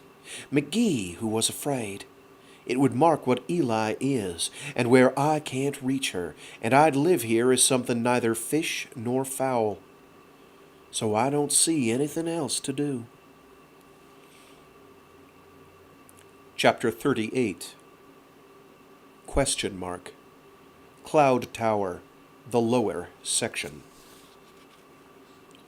There was food. McGee went to it by the smell, in the dark, not needing the Calibans to guide her. But one was there. She had touched it, knew by size, guessed by texture of the skin that it was one of the greys. Shepherds, she thought of them. She had been terrified at first, of the claws, the hard, bony jaws, the sinuous force of them. They had knocked her down, repeatedly, until she learned to use her ears. There were other things in the dark, Ariels. They skittered here and there, and of them she had never been afraid, had kept them close when she could, because they seemed friendly. There was a big brown hereabouts. She had felt the smoothness on his side. It was Scar, and Eli had lent him. She was grateful, and stayed close to him when she could. Even of the weirds she had lost her awe. They were strange, but gentle, and touched her with their spidery fingers, embraced her, and held her when she was most afraid. Once in this fathomless dark, in this waking sleep, she had been intimate with one, and more than once, that the thing that she had most trouble to reckon with, that the thing she had dreaded most had happened, and that she had, perhaps, been the aggressor in it, having forgotten all she was, with some faceless man, a weird, a voiceless priest of Calibans. She had lain listless for a long time after, for she had lost her objectivity, and she was compassless in more than the robbery of her senses. Then, McGee, she thought, you did that. That was you, not their fault. What if it had been? Get up, McGee. And in one part of her mind, he'll know me outside this place, but I won't know him. And in another, you don't care, McGee. This is real. The dark, this place, it's a womb for growing in. So grow, McGee. She scrambled along the earthen walls, found the food left for her, and ate raw fish, which had become a neutral taste to her, something she had learned to abide. Something light skittered over her knees, and she knew it was an Ariel begging scraps. She gave it the head, and bit by bit, the offal and the bones. God knows what disease I'll take, the civilized part of her had thought, of muddy hands and raw fish. I'm stronger than I thought, she reckoned now. She had not reckoned a great deal about herself lately, here in the dark. I'm wiser than I was. The Ariel slithered away with a flick of its tail. That presaged something.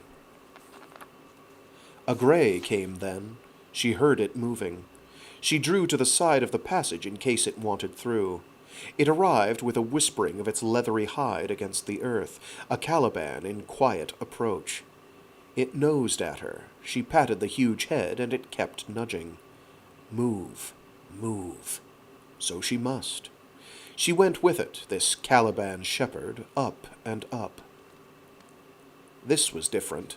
There had been no such ascent in her other wanderings. They were going out to the light. Have I failed? She wondered. Am I being turned out?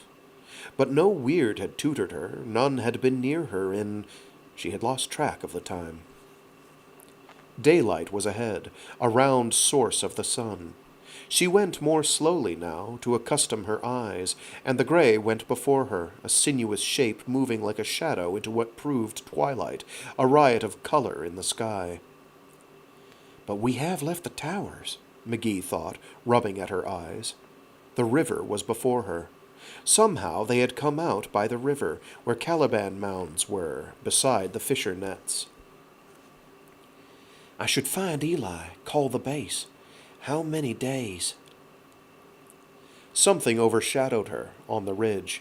She looked about, blinking in the light, with tears running down her face. It was a great brown. Her gray had strayed. It offered her a stone, laying it near. She saw a nest of Ariels, a dozen dragon shapes curled up in a niche in the bank, where stones had been laid.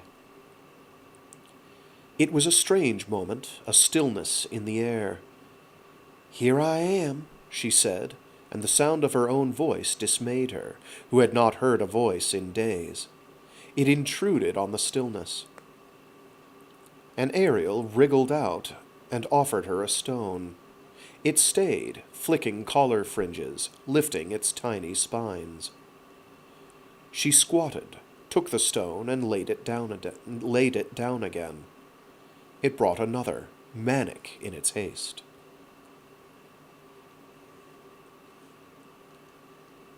Chapter 39. Year 204 Colony Reckoning, CR, Colony Reckoning. Day 300. Which means she's been down there for about 100 days, just shy. Message, R. Genley, from Transstyx to Base Director's office. I'm not receiving McGee's regular reports. Should I come in? Message, Base Director to R. Genley. Negative. Dr. McGee is still on special assignment. Memo, Base Director to Security Chief. Refer all inquiries about Dr. McGee to me. I am more than a little concerned about this prolonged silence from McGee. Prepare a list of options in this case. Message, Base Director to Gehenna Station. Request close surveillance of the Cloud River settlement. Relay materials to this office. Oh, did I skip a page? Transstyx, Green Tower. My father, Jin said in the sunlight, in the winter sun, when the wide fields of Green Tower lay plowed and vacant. Forest stretched about them to the east, the marsh to the west. The wind lifted Jin's dark hair, blew it in webs. The light shone on him, on Thorn, lazy beside the downward access. My father. His voice was low and warm, and his hand that had rested on the walls rested on Genley's shoulder, drew him close, faced him outward as he pointed, a sweep about the land. This is mine. This is mine. All the fields, all the people, all they make. And do you know, my father, when I took it into my hands, I had one tower. This one. Look at it now.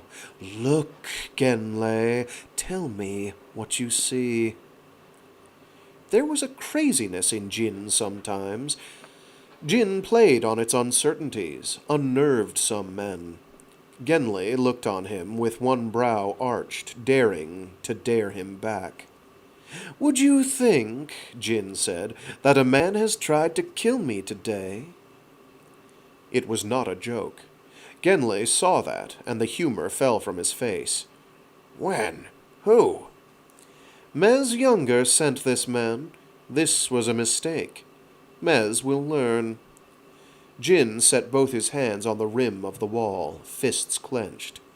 It's this woman, Genley. This woman. Eli. McGee. McGee! Jin rounded on him, looked up at him, his face flushed with rage. This conniving of women.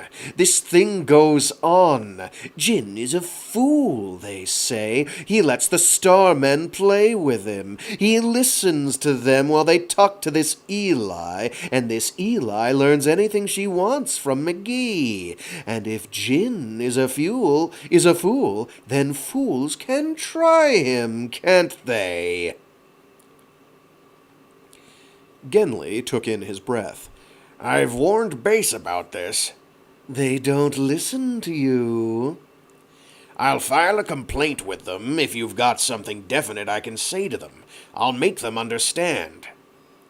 Jin stared up at him, a shorter man. His veins swelled. His nostrils were white. What would they like to hear? What she's doing. They don't know where she is right now. Do you? They don't know where she is. She's with Eli. That's where she is. Tell me what she's doing and I'll tell them. No! Jin flung his arm in a gesture half a blow, strode off toward Thorn. The Caliban had risen, his collar erect. Jin turned back again, thrust out his arm. "No more calm, Genli. My father, who gives me advice. I'm sending you to Parm. You, this Manin, this Kim." "Let's talk about this." "No talk." He flung the arm northward, an extravagant gesture. "I'm going north to kill this man who thinks I'm a fool. You go to Parm Tower. You think, Genli, what this woman costs." He disappeared down the access. Thorn delayed. A cold Caliban eye turned to the object of the anger, then whipped after Jin. Genli stood there, drawing deep breaths, one after the other.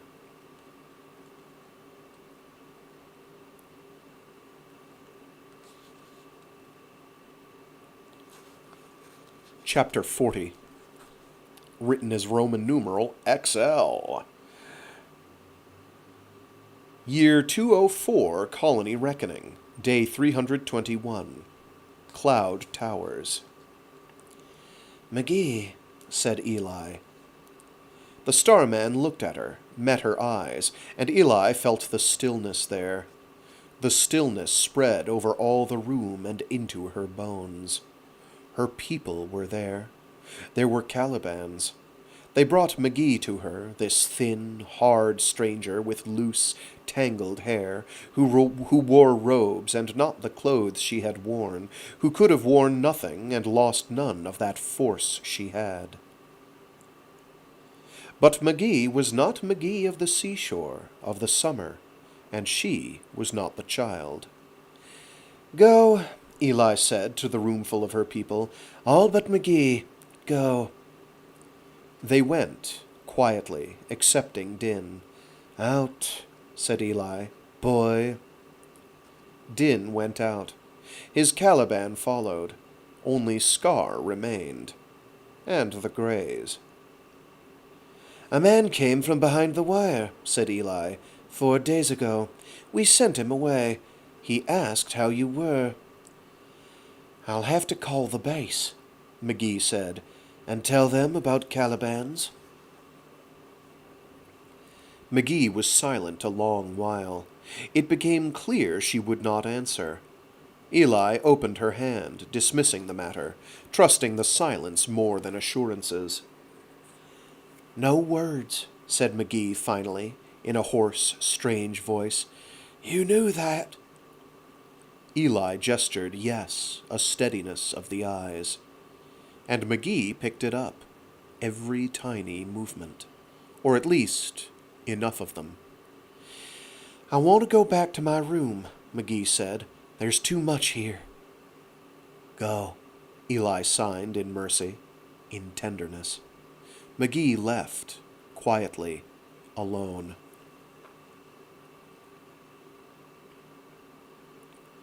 "204 CR, Day 323. Message, E. McGee to Base Director. "Call off the dogs. Reports of my death greatly exaggerated. Am writing report on data. Will transmit when complete."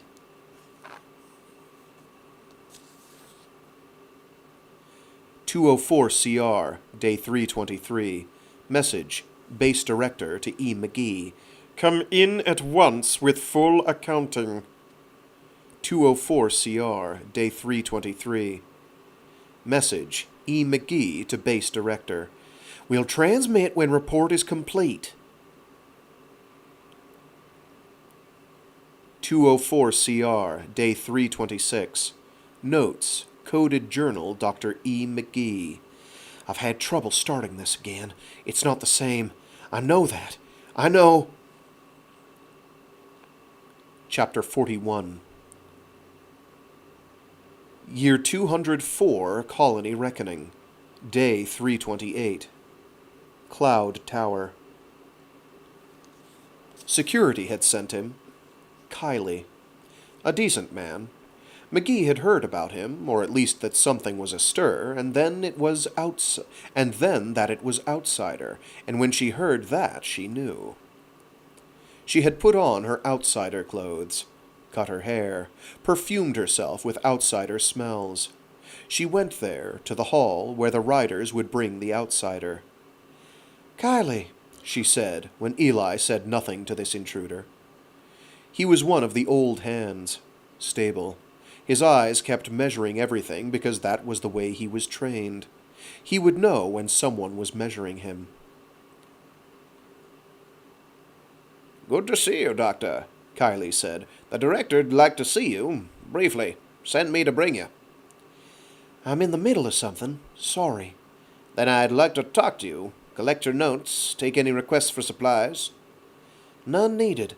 You don't have to send me signals. I can say everything I have to say right here. I don't need supplies, and I don't need rescue. Any trouble at the base?" "None." "Then go tell them that."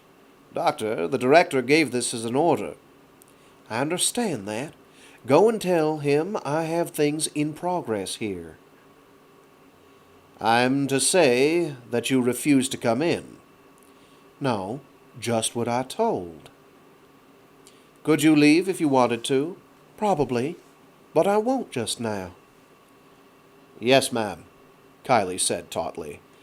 "Let someone take him outside the towers," McGee said. "This man is all right." Eli made a sign that was plain enough to those that knew, and Mate, an older rider, bestirred himself and gave Kylie a nod. Later, "You stay here," Eli said, not with words, but she made it clear as it always had been. Notes. Coded Journal, Dr. E. McGee. "I can write again. It's hard. It's two ways of thinking. I have to do this. There's a lot. No. Maybe I'll write it someday. Maybe not. One needs to know that. I've talked to Calibans. A couple of ideas. Finally. It's not too remarkable talking to Calibans. They pick up a lot of what we do. But after all that time I was sitting there playing put and take with aerials and making no sense at all. They're not at all bright, the aerials. You can put and take with them a long time, and then they get to miming your game, and then you don't know who you're playing with, yourself or it, because they pick up the way you do things. And the Caliban's just watching, until the Greys get to moving stones around, and then you know what they'll do. You know what their body moves mean, and that this is a tower, and how they circle that, building it, protecting it. The Greys say only simple things. Their minds aren't much. It's almost all body language, and a few signs like warning and stop here and tower, and more I can't read. This Grey shoved dirt around as well as stones. It seemed to play, or it was stupider than I thought then. It would come up with dirt sitting on its nose and blink to clear its eyes and dive down again and move more dirt until it built a ridge. And when it would stop, old Scar would come down off that mound and get it moving again. It and others, about 3 others. I don't know how many, maybe more. And that circle was around me. It wasn't threatening. It was like protection. It went this way and that, tendrils spiraling off from it, the way the aerials do. I got brave. I tried putting a stone out in front of Scar, a sun-warmed one. And that wasn't remarkable. You can get something out of aerials with that move. But then he came down, stood there staring at me, and I stood there staring back into an eye bigger than my head, so big he could hardly see me at that range.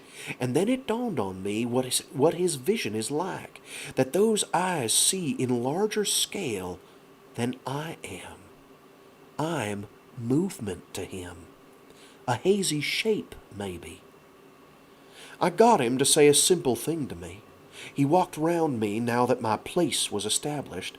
He told me there was trouble toward the northeast.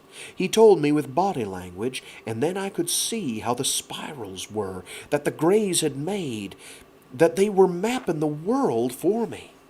conveying their land sense to smaller scale, or his land sense, or it was all feeding in, even the aerials. Calibans write on the world. They write the world in microcosm, and they keep changing it, and they don't have tech. Technology can't matter to them. Cities can't. Or civilization. They aren't men. But that big brain is processing the world and putting it out again. It added me to the cloud towers. It stood there staring past me with an eye too big to see the way I see, and all of a sudden I was awed.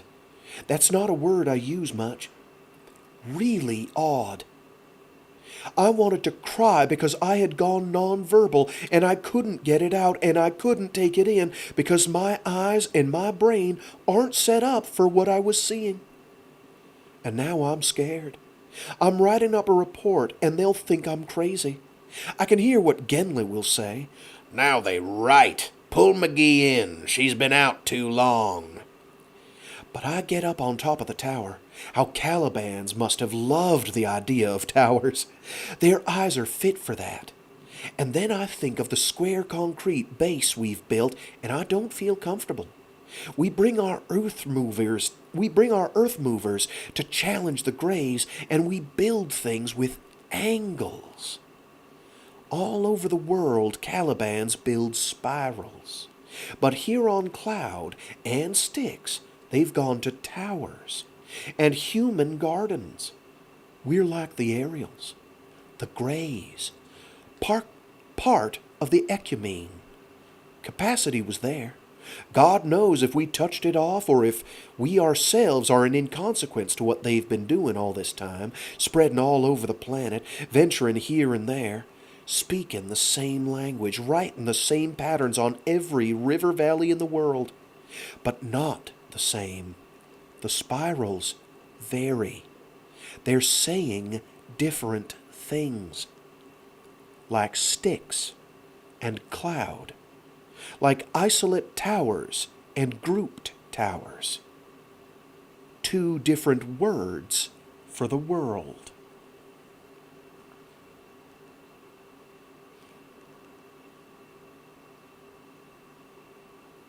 And now we have some confirmation for the depth of what's going on here. It's great. It's phenomenal build-up. It's like... it's easy to get lost in the sauce in this book. It's very easy to be like, just forest for the trees. And then this moment is like, yeah, the point is to see the whole forest. They're speaking, everything they do is language. They're like... they're an organized system. They're an organism. Calibans as a whole are an organism that communicates with in a very different way than we do. So we're now getting a hint. We're getting more than a hint of what's going on. Chapter 42. 204 CR, day 355. Memo. Director's Office to R. Genly. This office finds it of some concern that reports from your group have become infrequent and much devoted to routine. You are requested to come in for debriefing. There is news concerning Dr. McGee's effort. 204 CR, day 356. Memo. Base Director to Chief of Field Operations.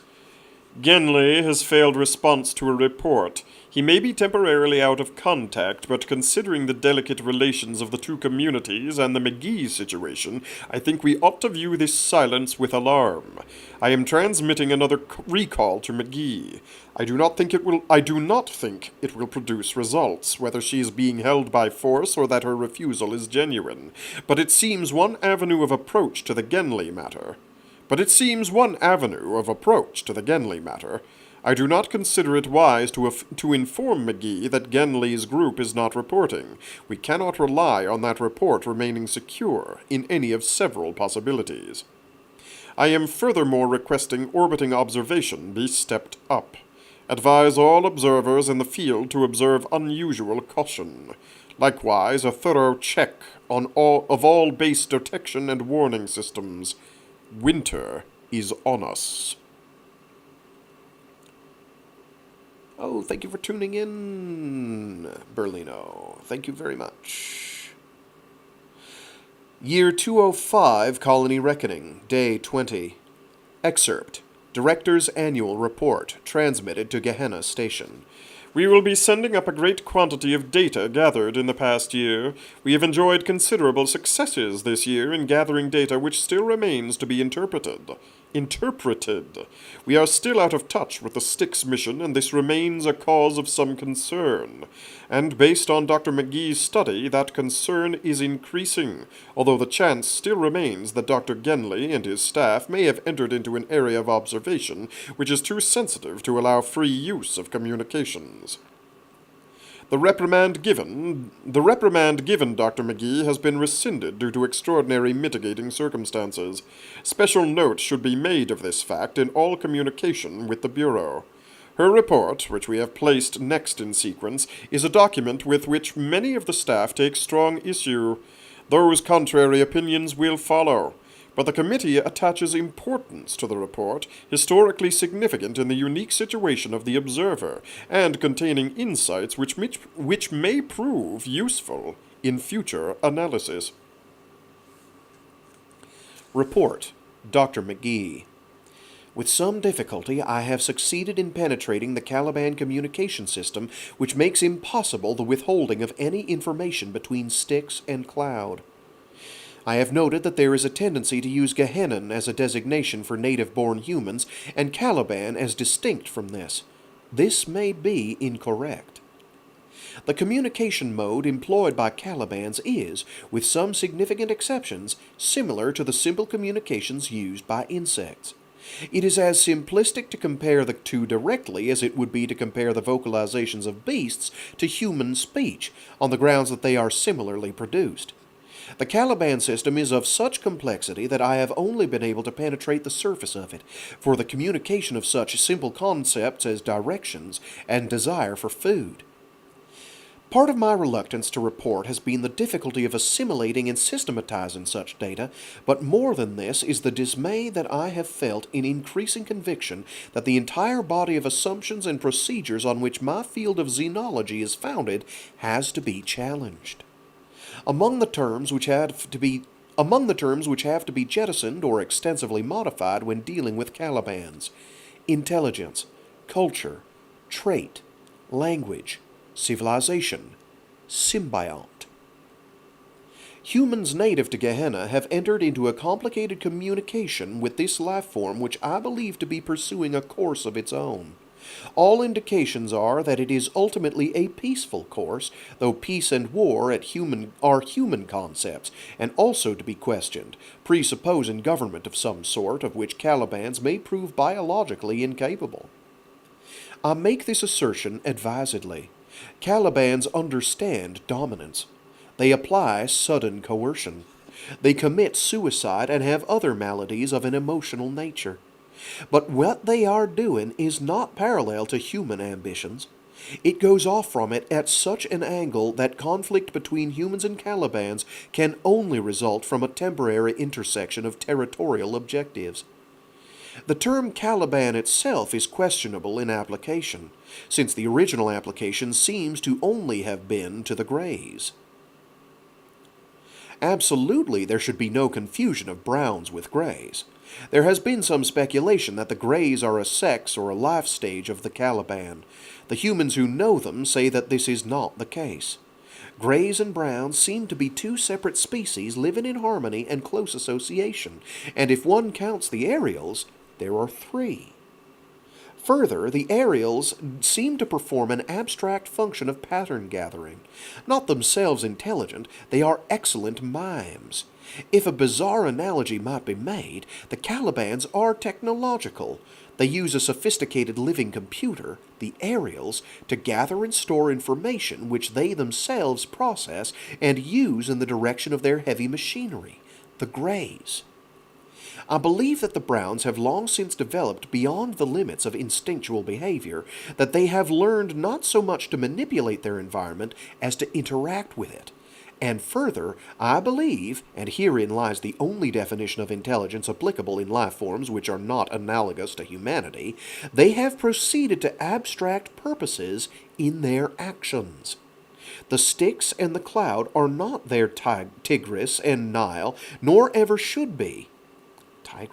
Tigris and Nile, nor ever should be. We do not have to define them as civilized because such distinctions are outside their ambition, as perhaps ambition lies outside their understanding. In short, their purposes are at an angle to ours. They seem to pursue this abstract purpose collectively, but that should not encourage us to expect collective purpose as an essential part of the definition of intelligent species. The next sapience we encounter may well violate the new criteria we established to include Calibans. This leads me to a further point, which makes the continuation of my studies absolutely critical at this juncture. This species, whose basic mode of encounter is interactive, has begun to interact with humans. It may be possible to communicate to Calibans that they may themselves wish to interdict further spread of this interaction. I believe that it is the kind of communication they are capable of understanding. It is the kind of statement that is expressible in their symbol system. I am not skilled enough to propose it to them. A 6-year-old native child could phrase it to them, if that human child could comprehend the totality of the problem. If a native adult could. That is our dilemma. So is human ambition. We are very sure that that word is in our vocabulary. Which brings me to my most urgent concern. The Calibans pattern a disturbance on the Styx. This patterning is increasingly more urgent. That mound building, which you are no doubt observing in orbital survey on the Cloud, is nothing less than a message, and a rampart, and a statement that danger comes this way. I am perhaps objective enough to wonder if the two different human/Caliban cooperations which have developed, which is the healthier in Caliban terms. I think I know. On the Styx, they eat greys. Report, Dr. D. Hampton. As for Dr. McGee's assertions, the report is valuable for what may be read between the lines. With personal regret, however, and without prejudice, I must point out that the report is not couched in precise terms, that the effort of Dr. McGee to coin a new terminology does not present us with any precise information as to what Calibans are, rather what they are not. A definition in negatives which attempts to tear down any orderly system of comparisons which has been built up in centuries of interspecies observations, including non-human intelligence, is a flaw which seriously undermines the value of this report. More, the vague suggestions Dr. McGee makes of value, structures, and good and evil among the Calibans leads to the suspicion that she has fallen into the most common error of such studies, and begun to believe too implicitly what her informants believe, without applying impartial logic and limiting her statements to observable fact. I fear that there is more of hypothesis here than substance.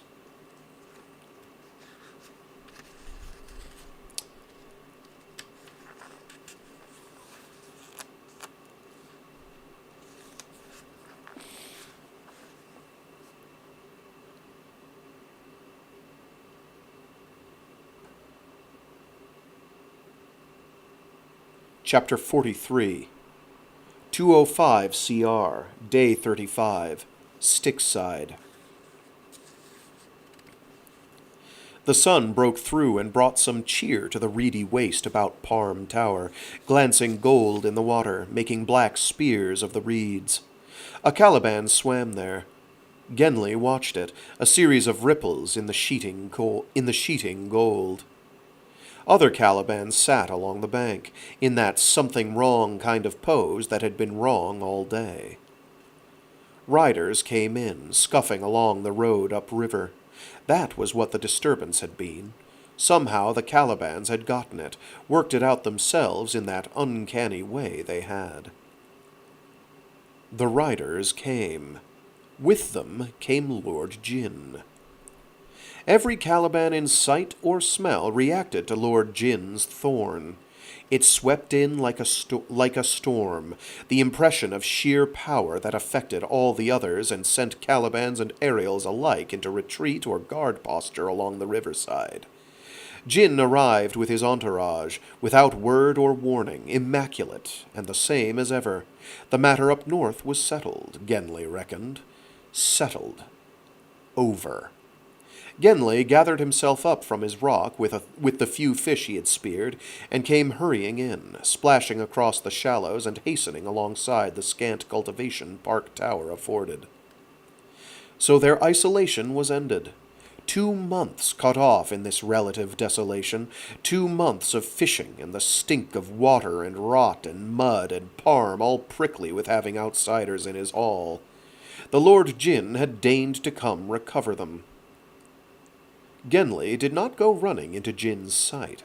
He collected Kim and Manin from their occupations, Kim at his eternal sketching of artifacts, Manin from his notes. You know the way you have to be with him, he warned them. Firm, and no backing up. No eagerness, either. If we ask about that comm equipment right off, it'll likely end up at the bottom of the Styx. You know his ways. And then he'll be sorry tomorrow. Don't bring that up. Hear? A surly nod from Kim. Manin looked scared. It had not been an easy time. Kim had had little to say for the last 2 weeks, to either of them. Listen, said Manin, there's only one thing I want, and that's headed back to base. Now. We'll send you back on R&R when we get the leisure, Genly said. You just don't foul it up, you hear? You don't do it. You muddle this up, I'll let you get out of it any way you can. You muddle this up, I'll let you get out of it any way you can. Manin sniffed, wiped the perpetual runny nose he had had since they had gotten back to this place. Dank winter cold and clinging mists almost within sight and vastly out of reach of the base, with the Styx between them and the pleasures of Green Tower, the high, dry land where winter would not mean marsh and bogs. Come on, Genly said, and went off ahead of them. Your problem, Jin had said once. These men of yours. Your problem. They went, the 3 of them, where every other person of status in the community was going, to the tower, to see what the news was.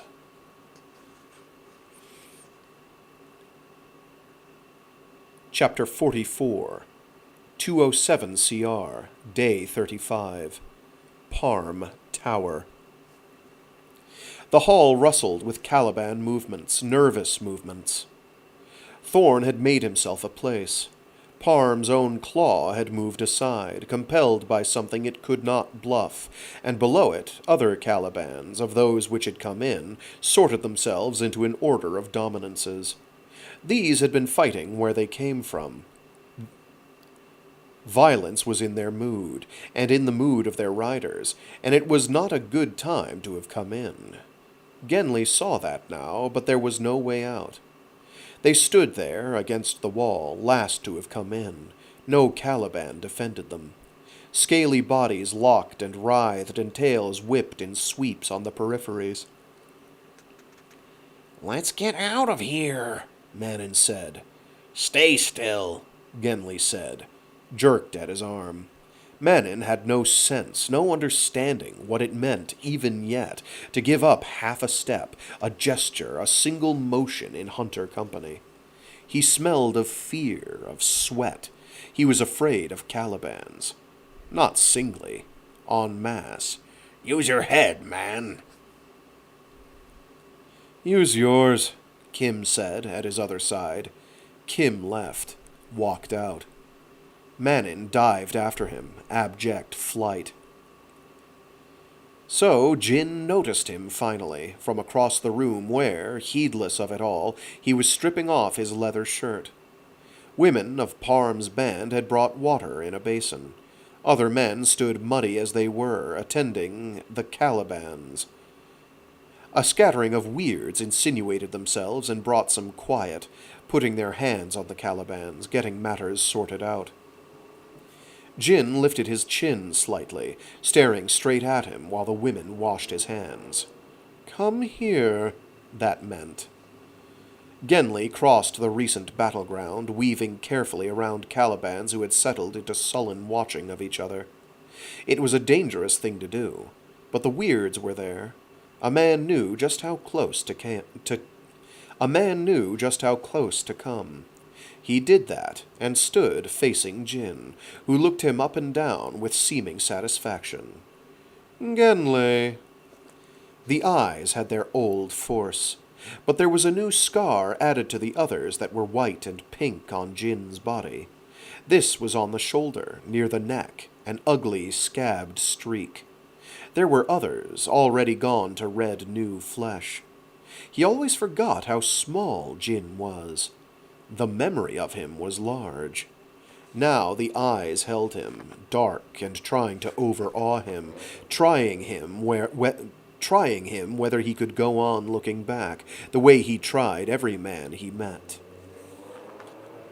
Genli said nothing. Chatter got nowhere with Jin. It was not the hunter's style.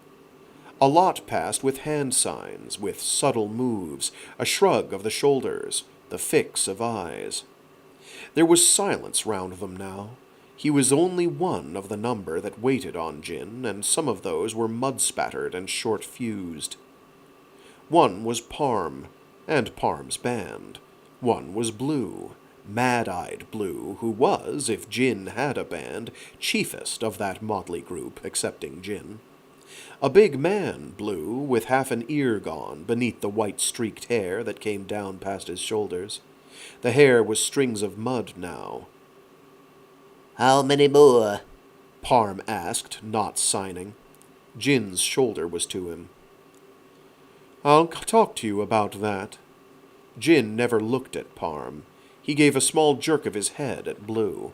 "Go on, clean up." The eyes came back to Genli. "You, I'll talk to. My father." How did it go? Genli asked. "Got him," Jin said, meaning a man was dead. Maybe more than one. A band would have gone with him. The women. Jin unlaced his breeches, sat down on the earthen ledge to strip off his muddy boots. Women helped him, took the boots away. He stood up and stripped off the breeches, gave them to the women too, and dipped up water in the offered basin, carrying it to his face. It ran down in muddy rivulets. He dipped up a second and a third double handful. The water pooled about his feet. More women brought another basin and cloths, and dipped up water in cups while he stood there, letting them wash the mud off, starting with his hair. It became a lake. You here for a while? Genli asked. Jin waved off further washing, reached for a blanket a woman held, and wound it about himself. A bath's ready, Parm's sister said. He waved them off again. He held out his hand from beneath the blanket. A cup arrived in it. He never looked to see, but carried it to his lips and drank, looking up at Genli all the while. He was not easy. Genli read that mood. Beyond him Thorn rested, only half relaxed. "Like Palm Tower?" Jin asked him. It's wet here. Jin failed to laugh, just stared at him. Didn't think it would take this long, Genli ventured, still pushing, judging he had to push. And pay the young bastard a compliment, if he took it that way. It halfway pleased Jin. Genli saw the blink. The mouth never changed. Jin gestured with the cup. "Sit." Jin took the ledge. The floor was damp from what had not run down the slant to the drain. Genli ignored the invitation, not liking looking up, but stood easier, and that was all right. It had not been an order. Jin puffed his cheeks, let out a long, slow breath. The Styx is cold, Jin said. Cold here, too. No women here. Jin looked up, nonplussed. Didn't have that matter taken care of here, Genli said. Jin blinked again, and a small, wicked smile started at the corners of his mouth. Forgot that. That old sod Parm. It became a laugh, a silent shaking of the shoulders. Oh, my father, all this time, poor Genli. He wiped his eyes. No women. He laughed again, gestured with the cup. We fix that. Genli regarded him with touchy humor.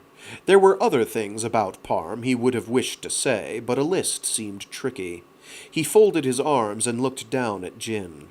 Mostly, he said, I fished. Hunted a bit along the banks, in the bog. Didn't hear anything, didn't get any news. So you settled with that mess bastard. Yes. Want to talk to you when you've got the time. About what? When you've got time.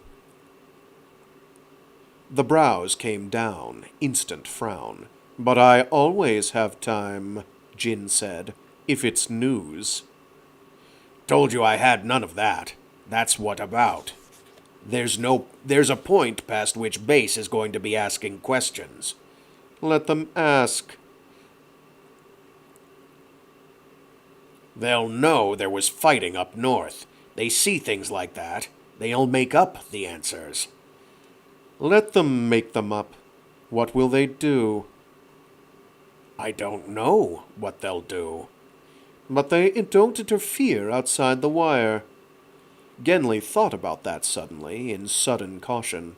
That was a question posed hunter-style, flatly. Up to a point, he hedged it. I don't know what they do. There's no need to stir things up with them. Tell me, Genli, who are they like? You or Manin? Like Kim? Genli frowned, perceiving he was being pressed, backed up on this, step and step and step, and Jin was choosing the direction. You're asking what the base might do about it if they didn't hear from us. Maybe we found that out. What's that mean? The dark eyes rested on him, redirected to the wall. Jin took a drink, pursed his lips. They're Manins. Some are, some aren't. He squatted, arms on knees, to meet Jin's eyes. You listen to me. There's a point past which there always is. I tell you what's good. You want advice, I give you advice. You've got the sticks in your hand, got roads, got stone, got ways to get yourself written down as the man that made this collection of towers into something star men have to respect, you hear me? You have it all in your hand, but you don't deal with base the way you deal with that petty tower lord up north. I'm telling you, think of a tower as large as the whole base in the sky, over your head. That's what the station is, and it watches the whole world. It has other watching posts strung out round the world, so nothing moves but what they see it. Imagine beyond that 100 towers like that. Imagine half a dozen places as big and as tall. Imagine beyond that 100 towers like that. Imagine half a dozen places as big as all Gehenna itself, where millions of towers stand. You reckon in millions, Jin? That's a lot more than thousands. Towers beyond counting. You pick a fight with base, Jin, that's what you've got. You want to deal with base, they'll deal, but not yet. Jin's face was rigid. When? He said in a quiet voice. When is the time? Maybe next year. Maybe you go to the wire. I'll set it up. I'll talk to them. It'll take some time, but they'll listen to me sooner or later if nothing happens to foul it up. We get them to talk. That first. Beyond that, we start making them understand that they have to deal with you. We can do that. But you don't get anywhere by going against the base. It's not just the base, you see. There's more of it you don't see. They're not weak. They know you're not. You listen to me and they'll hear of you all across the territories the Starmen have. They'll know you. Something glittered in the depth of Jin's eyes, something dark. The frown gathered. He set the cup down, gathered the blanket between his knees, and leaned forward. Then why do they send McGee? McGee doesn't matter. They send this woman. This woman, Genley. Oh, sorry. This woman. McGee. Jin drew a breath. It shuddered going in. Talk, you say. Tell me this, Genley. What does this McGee say to Eli down there on the cloud? Tells her starmen will talk to her. Is that what this McGee says? It doesn't matter what McGee says. Eli's nothing. They've got nothing to what you've got. Don't lose it. They make me a fool. They make me a fool, Genley. The veins stood out on his neck, on his temples. I got one man, his band, his woman, but there's others. You know why, Genley? This woman. This woman on the cloud. Wait, you say. Talk to the base. My men say something else. My men have waited. They see me make roads, make fields. They hear their enemy gets stronger, that this McGee in First Tower, like you, here. Wait, you say. No, my father. Don't be a fool. Wrong word. Genley seized it, seized Jin's wrist in the hardest grip he had. Don't be one. You don't let those women plan what you do you? McGee's nothing. Eli's not worth your time. Let them be. You can deal with base without involving them. They don't matter. It's you who are the fool, Genley. No. This McGee, this Eli, there's enough of them. It's winter, my father. A chill came on him that had nothing to do with the weather. Listen to me. There are men coming, Jin said, from across the Styx. Thousands. What I did to Mess will be double on the cloud. Before this woman's eyes. You listen. This isn't the way to settle this. Yes, it is, said Jin. Or to have the base on your side. I know where the base is, Jin said, and you can go with me, Genley. You hear? You ride with us. You. Those men of yours. I want you with me. No, I'm not getting into this. The dark eyes bore into his. But you are. On my side. In case this McGee has something. And your base, they won't interfere. They'll deal with me all the same. There won't be anybody else to deal with. Will there? Where's the comm? Somewhere, Jin said. Not here. If you called them, what would they do? Nothing, Genley thought. He stood up, scowling, close to shaking, but that would never do. He jammed his hands into his belt. Nothing, Jin said, leaning back. Later is good enough. He wrapped the blanket back about himself, looked up at him with a half-lidded smile. Go find yourself a woman. Do you good, Genley. And that is where we will call it for today. A bit of a longer one this week. Mostly because I'm trying to divvy it up handily. Next week might actually be slightly longer, if anything. I'll find out. Let me check the pages here. About the same. About the same. So yeah. That sounded an awful lot like a declaration of war to me.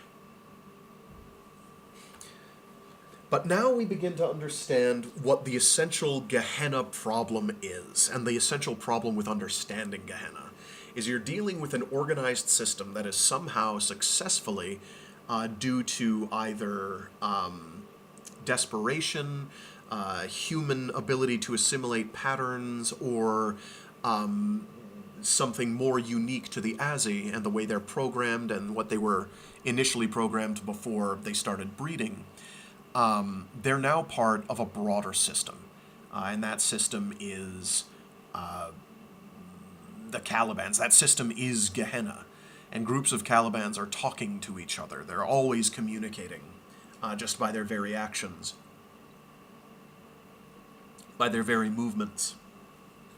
And so they're a broader, organized system, and humans have been incorporated into this system, and that has fundamentally altered the existing system of Calibans, who were previously content to just dig spirally mound things and nothing much more than that.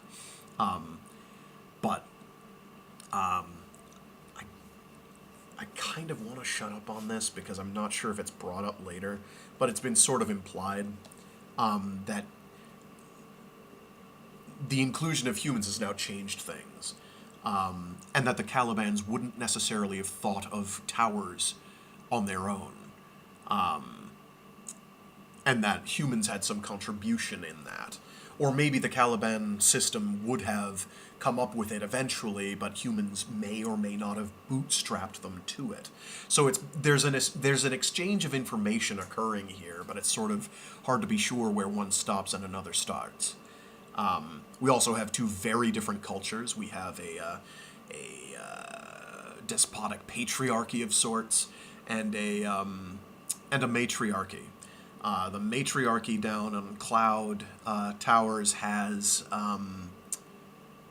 at least some books and literature from before the colony fell completely that got smuggled down there, which we saw as an act occurring earlier, but it's nice to have confirmation that even 100 years down the road, those still exist in some way. So yeah, things are pretty crazy. And all thanks to McGee, basically, and our clarity as the audience is all thanks to McGee going down and going into the Warrens, the deep, dark tunnels, and experiencing for herself what happens when you break a person down and reprogram them to incorporate them into this broader system. She doesn't know the whole language yet, but she's learning enough, and with her background, knows enough to start making some deductions. How true all those deductions will be, we'll find out. Then you've got Genli, who likes Macho Man, super charismatic Jin. So it's really interesting how it's kind of turned into this almost Shakespearean setup. This very medieval drama setup that we've got going on. But CJ Cherryh, as ever, is good at coming out with even more interesting ideas beyond that. And we'll get to some of those, I think, later. So yeah, after we finish this, we will, which will be next week, the way things are going, which is nice. I have yet to decide what I'm going to wind up reading after this. I will read something other than CJ Cherryh, just as kind of a break, before we dive headlong into Cytine, which is it's a political drama. It's a science fiction thriller. It's a lot of things. It's a coming of age story.